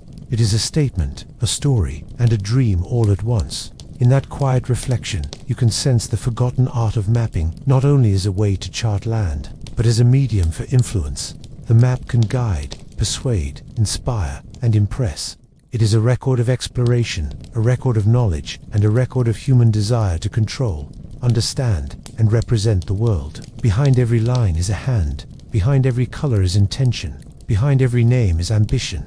And as the night deepens, let your thoughts linger over these maps. Let the shapes of continents, the boundaries of kingdoms, and the illustrations of imagined creatures drift slowly in your mind. Picture the rooms where these maps were made, the hands that drew them, and the eyes that studied them. In doing so, you glimpse the subtle, enduring power of maps, not only as records of the earth, but as instruments of the human imagination. By the 17th and 18th centuries, Europe had entered a period of profound expansion. The voyages of exploration that had begun in the 15th century were no longer isolated adventures. They were part of a systematic effort by emerging empires to claim and control territories across the globe. Maps, which had long been instruments of knowledge, imagination, and prestige, now became essential tools for empire. They guided armies and navies, delineated colonies, and documented the expansion of power in ways that were both practical and symbolic. The early modern map was shaped not only by geography but by ambition. European nations, Spain, Portugal, France, England, and later the Netherlands sought not just to explore distant lands, but to control them. Colonies were established, trade routes secured, and strategic positions fortified. For administrators, merchants, and military officers, accurate maps were essential.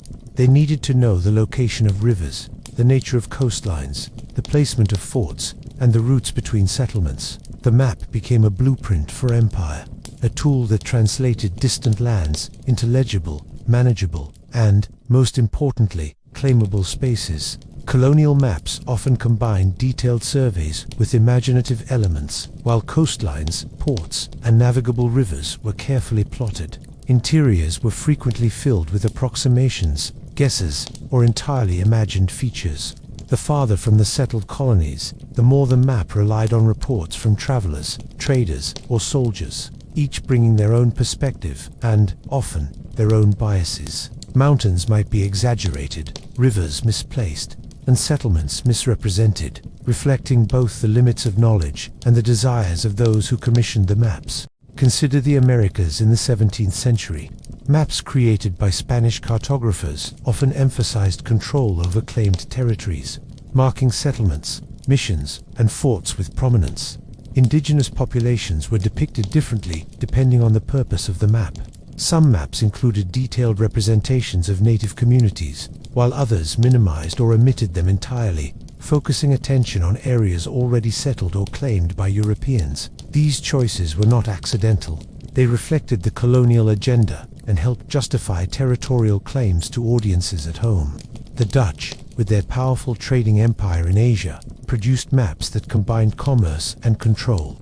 Dutch cartographers charted ports, harbors, and islands across Indonesia, Ceylon, and beyond. Their maps were intended to guide fleets, manage trade monopolies, and assert influence over vast maritime networks. Even the colors used on these maps conveyed meaning. Dutch possessions were marked with distinct tones, while areas controlled by rival powers might be faded or less detailed, subtly reinforcing the perception of authority. In France and England, colonial maps served similar purposes. They were drawn to facilitate administration and settlement, to guide military campaigns, and to impress audiences with the extent of imperial reach. Governors and officials relied on these maps to plan fortifications, manage resources, and monitor the movement of both settlers and indigenous peoples. Maps allowed distant authorities to conceptualize territories they might never personally visit, making empire legible across oceans and continents. The creation of these maps was a meticulous process.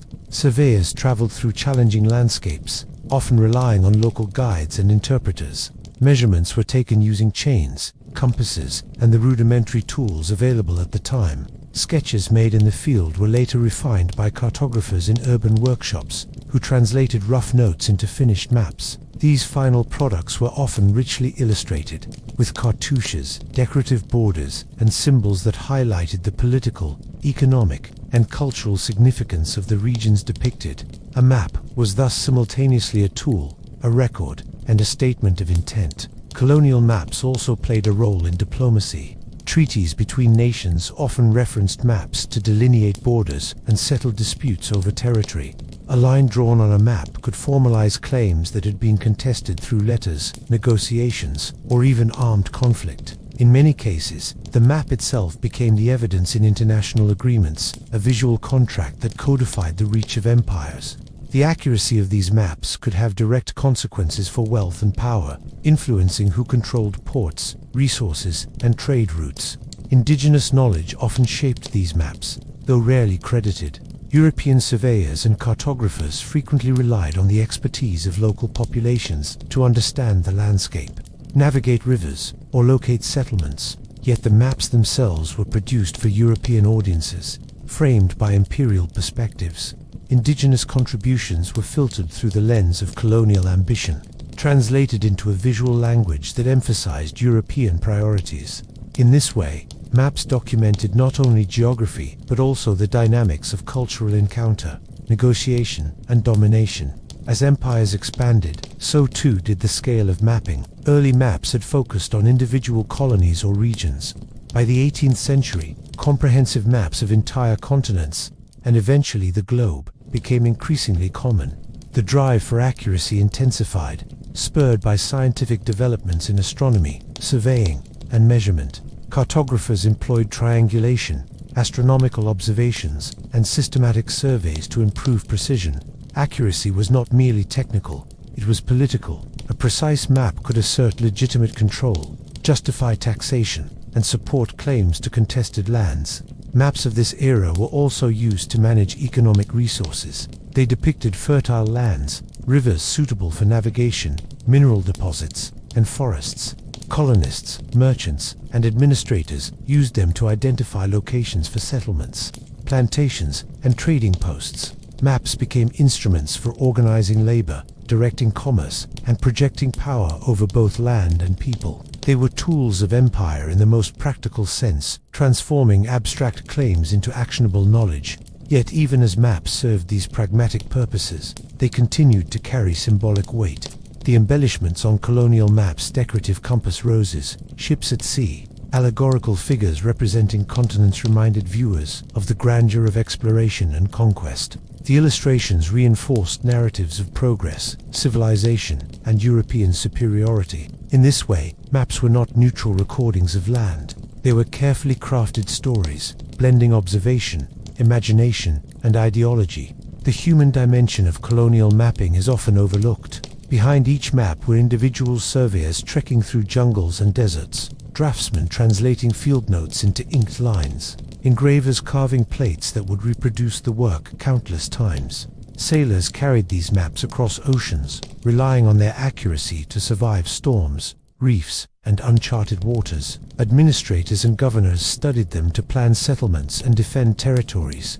Each line on a map was the product of observation, calculation, and human labor, connecting distant lands with human intention and effort. Colonial maps also recorded the encounter between cultures. They marked the presence of indigenous communities, trade networks, and settlements, even if often distorted or filtered through European perspectives. Over time, these maps became historical documents, preserving information about societies and landscapes that might otherwise have been lost. They provide glimpses into the ways in which Europeans perceived the world, but also traces of the peoples and places they encountered, sometimes offering details that survive even when written records do not. The expansion of empires and the proliferation of colonial maps transformed the global imagination. People in Europe could visualize territories spanning oceans, connecting cities and continents in ways previously unimaginable. Maps circulated not only in official offices, but in libraries, salons, and private collections. They inspired curiosity, guided commerce, and shaped perceptions of the wider world. Through maps, the globe became a stage for human ambition, exploration, and enterprise. Imagine a cartographer in a French colonial office, reviewing notes from surveyors in North America. Rivers, lakes, and settlements are plotted on a large sheet of vellum. The boundaries of claimed territories are highlighted, neighboring empires indicated with careful lettering. Illustrations of ships and native villages fill the margins, telling a story of expansion and encounter. Each mark is deliberate, each line meaningful, combining knowledge, power, and imagination. This map will travel across oceans, inform decisions, and shape the understanding of the world for those who see it. Colonial mapping reminds us that maps are never purely objective. They are shaped by the priorities, ambitions, and perspectives of those who produce them. They are tools of power, instruments of knowledge, and conveyors of ideology. Yet they are also human artifacts, reflecting the labor, observation, and creativity of countless individuals who sought to understand and represent the world. As your thoughts drift over these early colonial maps, imagine the stretch of continents, the winding rivers, the clustered settlements, and the vast unexplored interiors. Picture the surveyors trekking across forests and plains, the cartographers hunched over desks translating field sketches into finished maps, the governors examining the results to guide policy. The lines on the map connect not only geography but human endeavor, shaping the way we think about land, ownership, and empire. In that quiet reflection, you sense the deep intertwining of exploration, administration, and imagination. Colonial maps were not simply records, they were instruments of ambition, vision, and human effort. They shaped the course of history, guided empires, and reflected the world as it was seen by those seeking to expand it. They remind us that every map carries a story, not only of land, but of the people who mapped it, the societies that relied upon it, and the dreams and desires that gave it meaning. Even as explorers charted coasts, rivers, and mountains, vast stretches of the world remained unknown. Maps could never fully capture the complexity of the earth, and for centuries, cartographers were forced to combine observation with imagination. These unknown lands, lying beyond the reach of travelers or hidden by deserts, forests, and oceans, were often filled in with conjecture, legend, or myth. The blank spaces on maps became fertile ground for the imagination, places where dragons roamed, monstrous fish lurked in deep waters, and distant kingdoms thrived, unknown to European eyes. The tradition of mapping imaginary lands stretches back to antiquity, but it persisted well into the age of exploration. Even as maps became more precise along familiar coastlines, the interiors of continents often remained mysterious. Africa, for example, was gradually being understood along its northern and coastal regions, yet its central deserts, rivers, and rainforests were largely unknown to Europeans. Asia and the Americas, despite extensive exploration, still contained vast expanses of uncharted terrain. Cartographers filled these gaps with speculation, drawing upon reports from travelers, classical texts, and creative imagination. These imaginings were not merely decorative.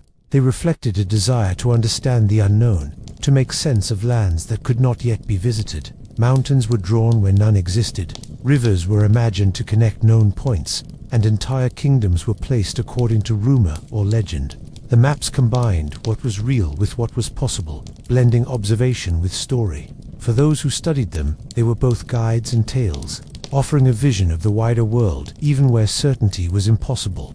One famous example is the depiction of Terra Australis, a vast southern continent that appeared on maps for centuries before it was confirmed to exist. Scholars and cartographers imagined it as a landmass necessary to balance the continents of the northern hemisphere. Early maps showed it stretching across the southern oceans, dotted with mountains, rivers, and strange creatures. Explorers would eventually discover parts of it as Australia and Antarctica, but for generations, it existed largely in the mind, a symbol of human curiosity and speculation.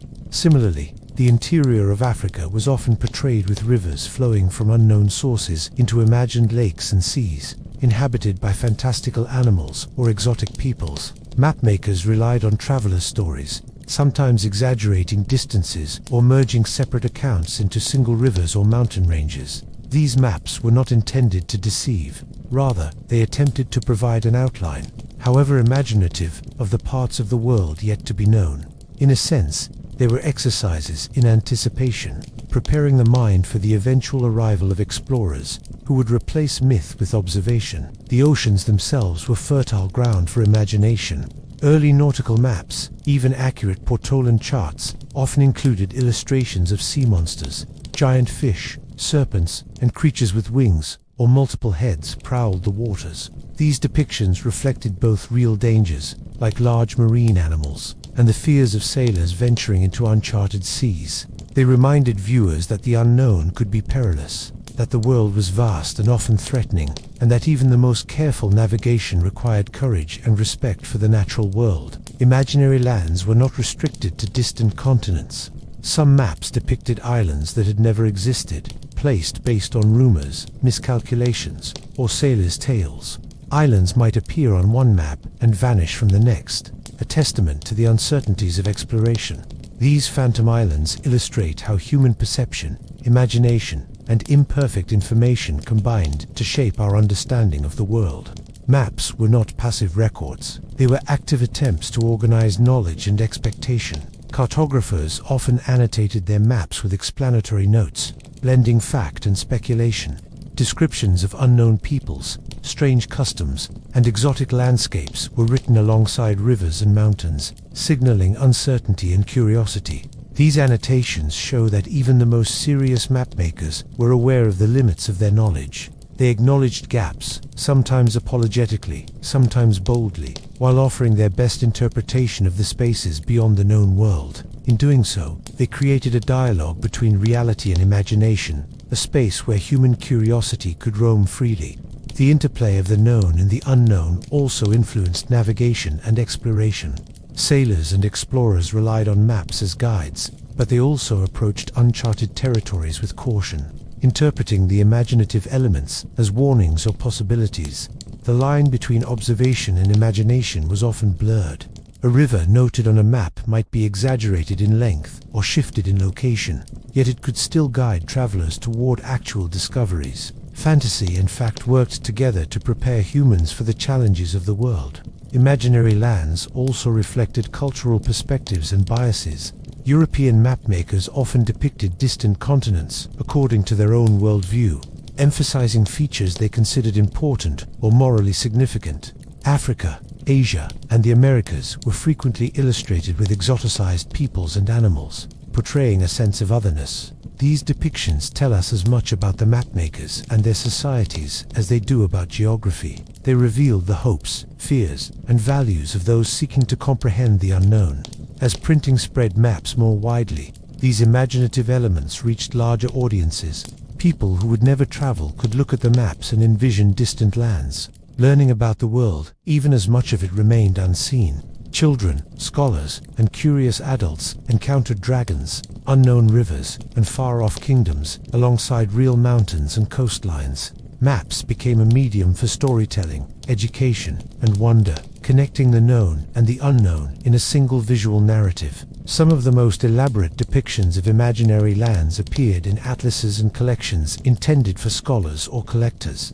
Cartographers included detailed illustrations of mountains, forests, cities, and peoples, drawing from literature, travelers' tales, and classical sources. These maps were works of art, as well as instruments of knowledge, designed to captivate as much as to inform. They remind us that the history of mapping is inseparable from the history of human imagination, creativity, and curiosity. To picture this world, imagine a map spread across a desk, parchment glowing in candlelight.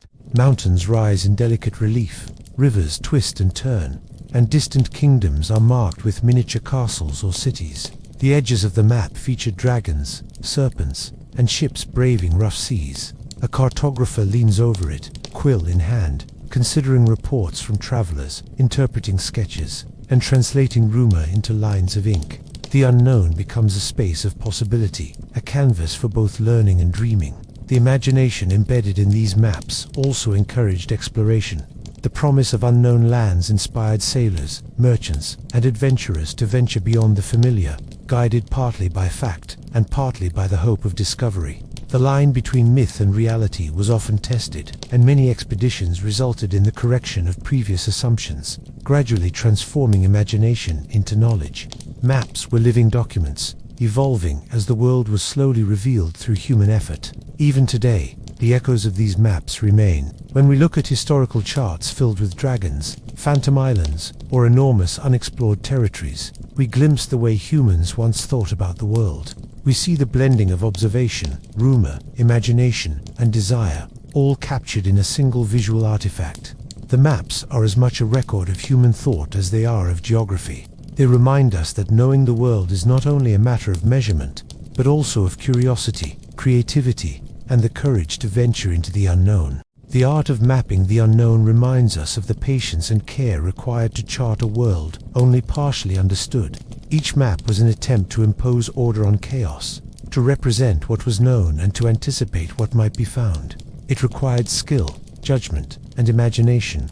Cartographers synthesized reports, measurements, and guesses into coherent images, often working with incomplete or contradictory information. Their work exemplifies the human desire to make sense of the world, to grasp the unknown, and to connect distant points in both reality and thought. As you let your mind wander over these maps, imagine tracing a finger along a river that may or may not exist following a coastline, drawn from rumor or passing through forests and mountains imagined long before any traveler set foot there. Think of the dragons in the oceans and the kingdoms in the unexplored interior.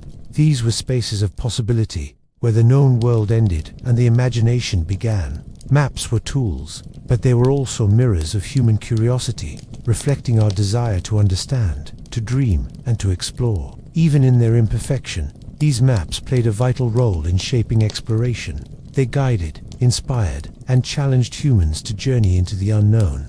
Each voyage corrected errors, filled in blank spaces, and transformed myth into knowledge. Over time, the unknown became known, but the imagination that filled those early maps continues to inspire us today. The blending of observation and speculation reminds us that the story of human knowledge is a slow, unfolding process, shaped by both facts and dreams. So, as your thoughts drift across the imagined lands of the past, picture a desk with a centuries-old map, quill and ink at hand. Mountains rise, rivers flow, and unknown territories wait to be explored. Ships venture into seas dotted with dragons, and distant cities glimmer in the imagination.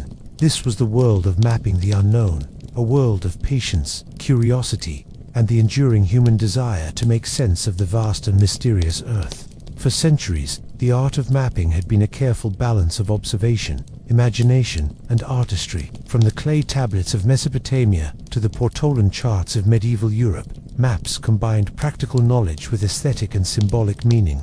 Yet, by the 18th and 19th centuries, these ancient mapping traditions began to decline. The rise of scientific surveying, standardized measurements, and state-sponsored cartography transformed the way maps were created. The tools of imagination, intuition, and human judgment, which had defined ancient cartography, were increasingly replaced by methods emphasizing precision, reproducibility, and uniformity. The decline of traditional mapping practices was not sudden.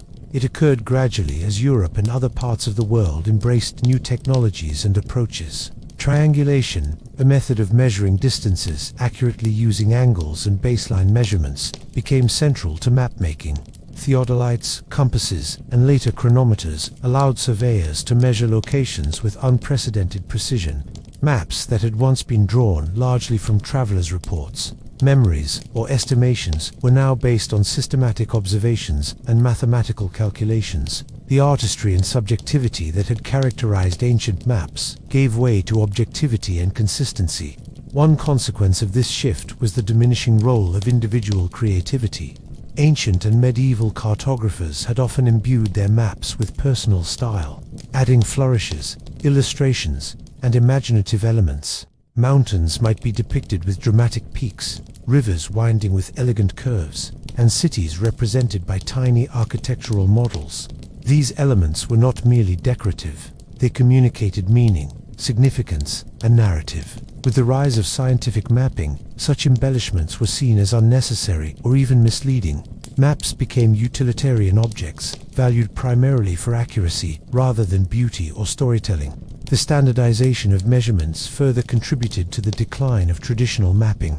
Longitude and latitude, which had existed as concepts for centuries, became practical tools for positioning locations on a global grid. Surveyors could now plot points with remarkable precision, reducing the reliance on approximate distances or anecdotal reports. In this context, maps drawn by intuition or memory began to appear antiquated, unable to compete with the clarity and reliability of scientifically measured charts. The emphasis on reproducibility meant that maps had to conform to accepted standards, leaving little room for the individuality that had characterized earlier works. Printing and mass production also played a role. Whereas medieval and Renaissance maps had often been one-of-a-kind creations, the printing press allowed maps to be reproduced in large quantities. Standardized maps could be distributed widely, ensuring consistency across regions and among users. While this was advantageous for navigation, administration, and education, it further marginalized the personalized and interpretive qualities of ancient mapping. The map became a tool of authority, controlled and disseminated by state institutions, scientific academies, and commercial publishers. Colonial expansion and the demands of empire reinforced this trend. European powers required precise maps to manage territories, administer resources, and conduct military operations. Uncertainty, speculation, and imagination were liabilities. Accuracy was paramount. Ancient mapping traditions, which had often relied on observation filtered through personal experience or narrative, were increasingly insufficient for the logistical challenges of governing far-flung colonies. Maps needed to be consistent, verifiable, and authoritative, leaving little space for the artistic and humanized qualities of earlier cartography. The decline was also linked to changes in education and professionalization. Cartography became a specialized discipline, taught in academies and universities with a focus on mathematics, astronomy, and surveying techniques. Apprenticeships with master mapmakers, which had once emphasized both skill and creative judgment, were replaced by formal instruction emphasizing scientific principles. The mapmaker was no longer a storyteller or artist. He was a technician, trained to observe, measure, and record. While this professionalization increased the accuracy of maps, it contributed to the fading of ancient traditions that celebrated interpretation, imagination, and cultural expression. Even in artistic contexts, maps were increasingly constrained by conventions. Illustrations and decorative elements persisted but were subordinated to the goal of accuracy. Allegorical figures, sea monsters, and fanciful cities were no longer central features. They became marginal adornments. The focus shifted from conveying meaning through artistry to conveying information through data. Ancient techniques of shading, hatching, and symbolic representation were replaced by standardized symbols, lines, and scales. The map became a reflection of the world as measured, rather than as experienced or imagined. This transformation was not universal. Some traditions persisted in localized contexts or in private collections. Indigenous cartographic practices, which often emphasized memory, oral history, and spiritual or social significance, continued alongside European scientific methods. These maps did not conform to grids or scales, but they carried profound knowledge of landscapes, resources, and human relationships. However, as colonial and imperial powers imposed standardized mapping for administration, trade, and military purposes, many ancient practices were marginalized or lost. The tension between traditional and scientific mapping reflects broader cultural shifts in how knowledge was valued and transmitted. Ancient mapping had also been closely linked to narrative and exploration. A map could tell a story of journeys, of discoveries, and of encounters with unfamiliar peoples. It could blend observation with legend, creating a record of both the known and the imagined. As maps became more scientific, this narrative function diminished. Blank spaces were filled in with measured distances rather than speculative features. Rivers and mountains were represented as data points rather than dramatic illustrations. The map lost some of its ability to communicate wonder and curiosity, even as it gained precision and reliability. Imagination, too, became a focal point in rediscovered maps. Scholars marveled at the depiction of mythical lands, phantom islands, and fantastical creatures. Dragons in the oceans, distant kingdoms, and rivers flowing from unknown sources spoke to a worldview that embraced uncertainty, curiosity, and possibility. These maps were not mistakes. They were expressions of the human desire to understand and represent the world, even when knowledge was incomplete. The rediscovery of this imagination reminded modern audiences that maps could inspire wonder as well as guide action. the process of rediscovery often led to reinterpretation. Maps were analyzed not only for their geographical content, but also for their cultural, social, and political significance. Historians examined who commissioned the maps, why they were created, and what they conveyed about power, exploration, and knowledge. Scholars of art studied their aesthetic techniques, noting the careful use of color, proportion, and decoration. Anthropologists explored depictions of indigenous peoples, trade routes, and settlements, gaining insight into historical encounters and exchanges. Each rediscovered map became a multi-layered document, offering perspectives on history, art, culture, and geography simultaneously. One of the fascinating aspects of rediscovered maps was the insight they provided into the evolving human understanding of the world. By comparing maps from different periods, scholars could trace the gradual accumulation of knowledge, the correction of errors, and the blending of observation with imagination. Early maps, for instance, often overestimated the size of continents or misplaced rivers and mountains. Later maps corrected these inaccuracies, yet they also carried forward artistic and symbolic conventions. The rediscovery of such sequences allowed historians to see not only where knowledge had advanced, but also how cultural values and priorities shaped representation. The rediscovery of ancient maps also sparked a renewed appreciation for the human effort involved in their creation. Cartographers often worked under difficult conditions, relying on travelers' reports, rough measurements, and intuition to depict lands they had never visited. Explorers navigated unknown seas and terrains, bringing back sketches, descriptions, and coordinates that would inform the maps.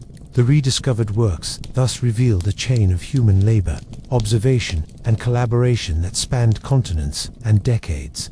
Each line, symbol, and color reflected decisions made by individuals seeking to render the world comprehensible and navigable. Collectors and museums played a vital role in preserving and disseminating rediscovered maps. Institutions began to acquire, catalog, and display these works, bringing them to the attention of scholars and the public. Exhibitions allowed audiences to marvel at the artistry, detail, and imagination embedded in centuries-old maps. Reproductions and publications extended access further, enabling students, researchers, and enthusiasts to study and appreciate the maps, even if the originals remained fragile. Through these efforts, ancient mapping traditions, once considered obsolete, gained new life and recognition. Rediscovery also encouraged reflection on the broader meaning of maps. Scholars recognized that maps were not merely practical tools, but cultural artifacts that reveal how humans conceptualize space, authority, and knowledge.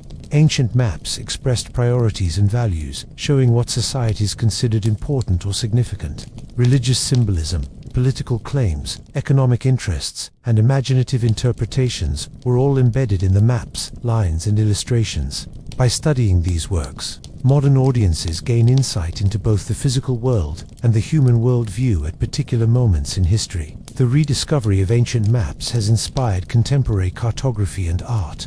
Modern mapmakers and illustrators often draw on historical techniques, incorporating decorative elements, symbolic imagery, or imaginative flourishes. Historical maps inform educational tools, historical novels, and media productions, offering a visual connection to the past. In this way, the rediscovered traditions continue to influence how humans visualize and interpret the world, blending past and present in ways that honor both accuracy and creativity. To imagine the rediscovery process, picture a dimly lit archive. Dusty shelves hold stacks of manuscripts, scrolls, and bound atlases. A scholar carefully opens a volume, revealing a map that has lain untouched for centuries. Mountains rise in dramatic ink, rivers twist gracefully, and distant lands are filled with the unknown. Notes from travelers accompany the illustrations, detailing journeys, observations, and tales. The scholar studies the map, tracing lines with fingers, marveling at its artistry and pondering the imagination and effort behind its creation. In that quiet moment, the map comes alive, connecting past and present. Rediscovered maps remind us that knowledge is not always linear or cumulative. The maps of the past contain insights that modern scientific methods might overlook. Symbolism, narrative, and imagination provide context that measurement alone cannot capture. Ancient maps teach us to see the world not only as a collection of data points, but also as a canvas shaped by human perception, creativity, and cultural values. Their rediscovery reconnects us with the broader human experience of understanding, exploring, and representing the world. Even as modern technology enables precise mapping through satellites, GPS, and digital tools, rediscovered maps retain a unique value. They offer a human perspective, reflecting the limitations, hopes, and imagination of those who created them. The careful attention to line, proportion, and color demonstrates a connection between observation and interpretation that modern methods sometimes abstract away. Rediscovery allows us to appreciate the artistry, effort, and insight of earlier generations, reminding us that maps are as much cultural artifacts as scientific instruments. In your mind, picture the contrast between the rediscovered ancient maps and the precise, printed maps of later centuries. The ancient works are fragile, intimate, and expressive. They speak of exploration, uncertainty, imagination, and care. They invite reflection, curiosity, and wonder. They tell stories of journeys, of encounters with unknown peoples, and of attempts to render a vast and complex world comprehensible. In rediscovering them, we reconnect with the human impulse to chart, to imagine, and to understand. The rediscovery of ancient mapping traditions reminds us that the history of maps is a history of both knowledge and imagination. It is a story of human curiosity, creativity, and perseverance, recorded in ink and parchment.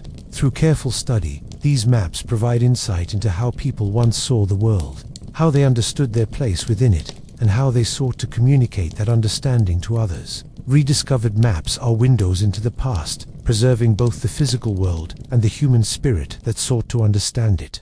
As you let your thoughts drift over these rediscovered works, imagine tracing the rivers, mountains, and cities with your eyes, noticing the artistry, the symbolism, and the human touch. Picture the cartographer's hand, the traveler's notes, and the scholar's careful study centuries later. In this quiet reflection, you connect with a chain of human curiosity and creativity that spans generations. A lineage of people striving to know and represent the world in all its complexity, beauty, and mystery. Even after the decline of ancient mapping traditions and the rediscovery of their works centuries later, their influence has never truly faded.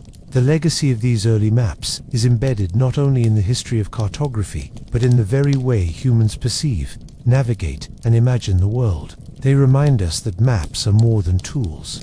They are reflections of curiosity, creativity, and the desire to understand our surroundings. The lines, symbols, and illustrations left by generations of mapmakers continue to speak across time, connecting us to the human effort to chart the unknown. Ancient maps served multiple functions. They were practical instruments for navigation, trade, and governance, guiding travelers, merchants, and rulers across land and sea. They were also cultural artifacts, reflecting the beliefs, values, and priorities of the societies that produced them. Mountains, rivers, and cities were not only geographical features, they were imbued with meaning. Religious symbolism, mythological creatures, and allegorical figures conveyed moral, spiritual, and social significance. Even when maps were technically imprecise, they offered insight into the worldview of the people who made and used them. The rediscovery of these maps in later centuries reinforced the importance of this dual role. Scholars began to study the maps not only for their geographic information, but for their cultural, historical, and artistic value. Each map became a document of human thought, capturing how people interpreted the world and their place within it. Medieval maps that placed Jerusalem at the center, for instance, revealed the centrality of religion in shaping spatial understanding. Similarly, maps that combined coastlines with imagined interior lands illustrate the balance between observation and imagination, between what was known and what was anticipated. This legacy is evident in modern cartography and geography. While today's maps rely on satellite imagery, digital modeling, and precise measurements, the influence of ancient conventions persists. The use of symbols, the attention to proportion, and the aesthetic choices in map design all owe something to centuries of earlier practice. Decorative cartouches, color coding, and the careful delineation of boundaries are techniques inherited from generations of mapmakers who understood that a map communicates as much visually as it does technically. Ancient maps taught that a map is not only read with the mind, but also seen with the eyes, a lesson that continues to guide contemporary map design. Beyond technical influence, Ancient maps inspire imagination. They remind us that the world is not only a collection of coordinates and borders, but a space of possibility, mystery, and discovery. Maps filled with mythical creatures, phantom islands, or speculative lands tell stories of curiosity and wonder. They encourage viewers to think beyond what is immediately observable, to imagine what lies beyond the horizon, and to consider the world as a place shaped by human perception and experience as much as by geography. This imaginative legacy is alive today in fantasy maps, historical recreations, and educational tools that seek to combine learning with wonder. The cultural significance of ancient maps extends further. They reveal the interplay between knowledge and power. Maps were instruments of administration, commerce, and conquest, shaping the way societies controlled land, resources, and populations. They documented territorial claims, trade routes, and strategic locations, often reinforcing political or religious authority. At the same time, they preserved human experience, recording settlements, journeys, and encounters that might otherwise have been lost. Ancient maps embody the tension between utility and meaning, between measurement and imagination, between authority and creativity. Collectors, museums, and archives continue to preserve and display these maps, ensuring their legacy endures. Exhibitions allow audiences to see firsthand the artistry, detail, and vision of historical cartographers. Reproductions and digital collections make them accessible to a global audience, inspiring curiosity and reflection. By studying these works, we learn not only about geography, but about human ambition, ingenuity, and perception. Each rediscovered map is a bridge across time, connecting us to those who sought to make sense of the world in an era where knowledge was incomplete and imagination was essential. The legacy of ancient maps also lies in the lessons they teach about human creativity and perseverance. Creating a map in the past required observation, patience, and judgment. Cartographers synthesized travelers' reports, sketches, measurements, and stories into coherent representations of the world. They balanced accuracy with aesthetic and symbolic considerations, producing works that were functional, informative, and beautiful. Modern mapmakers continue to benefit from these lessons, recognizing that representation involves choices, interpretation, and creativity, not just calculation. Ancient maps also remind us that knowledge is cumulative and collaborative, each map built upon previous discoveries, integrating new information while preserving earlier observations. Explorers, surveyors, cartographers, and scholars contributed to a continuous process of refinement, correction, and innovation. Errors were corrected, unknown regions gradually filled in, and imaginative elements replaced with measured features. Yet, even the errors and imaginative flourishes reveal something important about the human effort to understand the world. They show the limits of knowledge, the role of interpretation, and the enduring desire to explore beyond the known. In contemplating these maps, one realizes that they are historical narratives in visual form. They tell stories of voyages across oceans, journeys through forests and mountains, encounters with unknown peoples, and the challenges of charting distant lands. They preserve memory, imagination, and human ambition. They show how societies have perceived and represented space, how they have negotiated knowledge and authority, and how they have expressed curiosity, wonder, and creativity. Each line and illustration is a record of effort, insight, and reflection, a tangible trace of human thought and endeavor. Even today, the lessons of ancient maps resonate in unexpected ways. Modern explorers, historians, and educators draw inspiration from their combination of observation and imagination. Artistic interpretations of historical geography, fantasy maps for novels and games, and educational tools that teach spatial thinking all owe something to the tradition of creative mapping. The rediscovered maps remind us that seeing the world is not only about precision but about interpretation, imagination, and human connection. They encourage us to consider not only what the world is, but how it is experienced, understood, and represented. The legacy also extends to the way we navigate our own understanding of time and history. Ancient maps provide a framework for reflecting on change and continuity. They reveal shifting borders, evolving settlements, and transforming landscapes. By comparing maps from different periods, we see how societies, economies, and environments have changed, and how human perception has adapted. Rediscovered maps allow us to connect past and present, linking knowledge with memory, imagination, and reflection. Ancient maps remind us that every representation of the world carries human meaning. Maps are never purely objective. They are shaped by the knowledge, culture, and imagination of their makers. Mountains, rivers, cities, and borders are chosen, emphasized, or omitted according to what the mapmaker considers important. Symbols and illustrations communicate not only physical features, but cultural priorities, beliefs, and aspirations. The legacy of ancient maps teaches us to read maps not only for information, but for insight into human perception and creativity. To visualize this legacy, imagine a library filled with ancient maps, their parchment fragile, but their lines vivid. Scholars, students, and enthusiasts pore over them, tracing rivers, mountains, and cities, marveling at the artistry and imagination. Illustrations of mythical creatures, distant kingdoms, and unknown territories capture attention and inspire wonder. Notes in the margins reveal journeys, observations, and stories. In this quiet contemplation, one can feel the connection to generations of humans who sought to chart, understand, and interpret the world. The enduring power of these maps lies in their ability to evoke curiosity and reflection. They remind us that understanding the world is not only about measurement and precision, but also about interpretation, imagination, and exploration. Ancient maps encourage us to ask questions, to consider what lies beyond our current knowledge, and to appreciate the human effort required to represent space and place.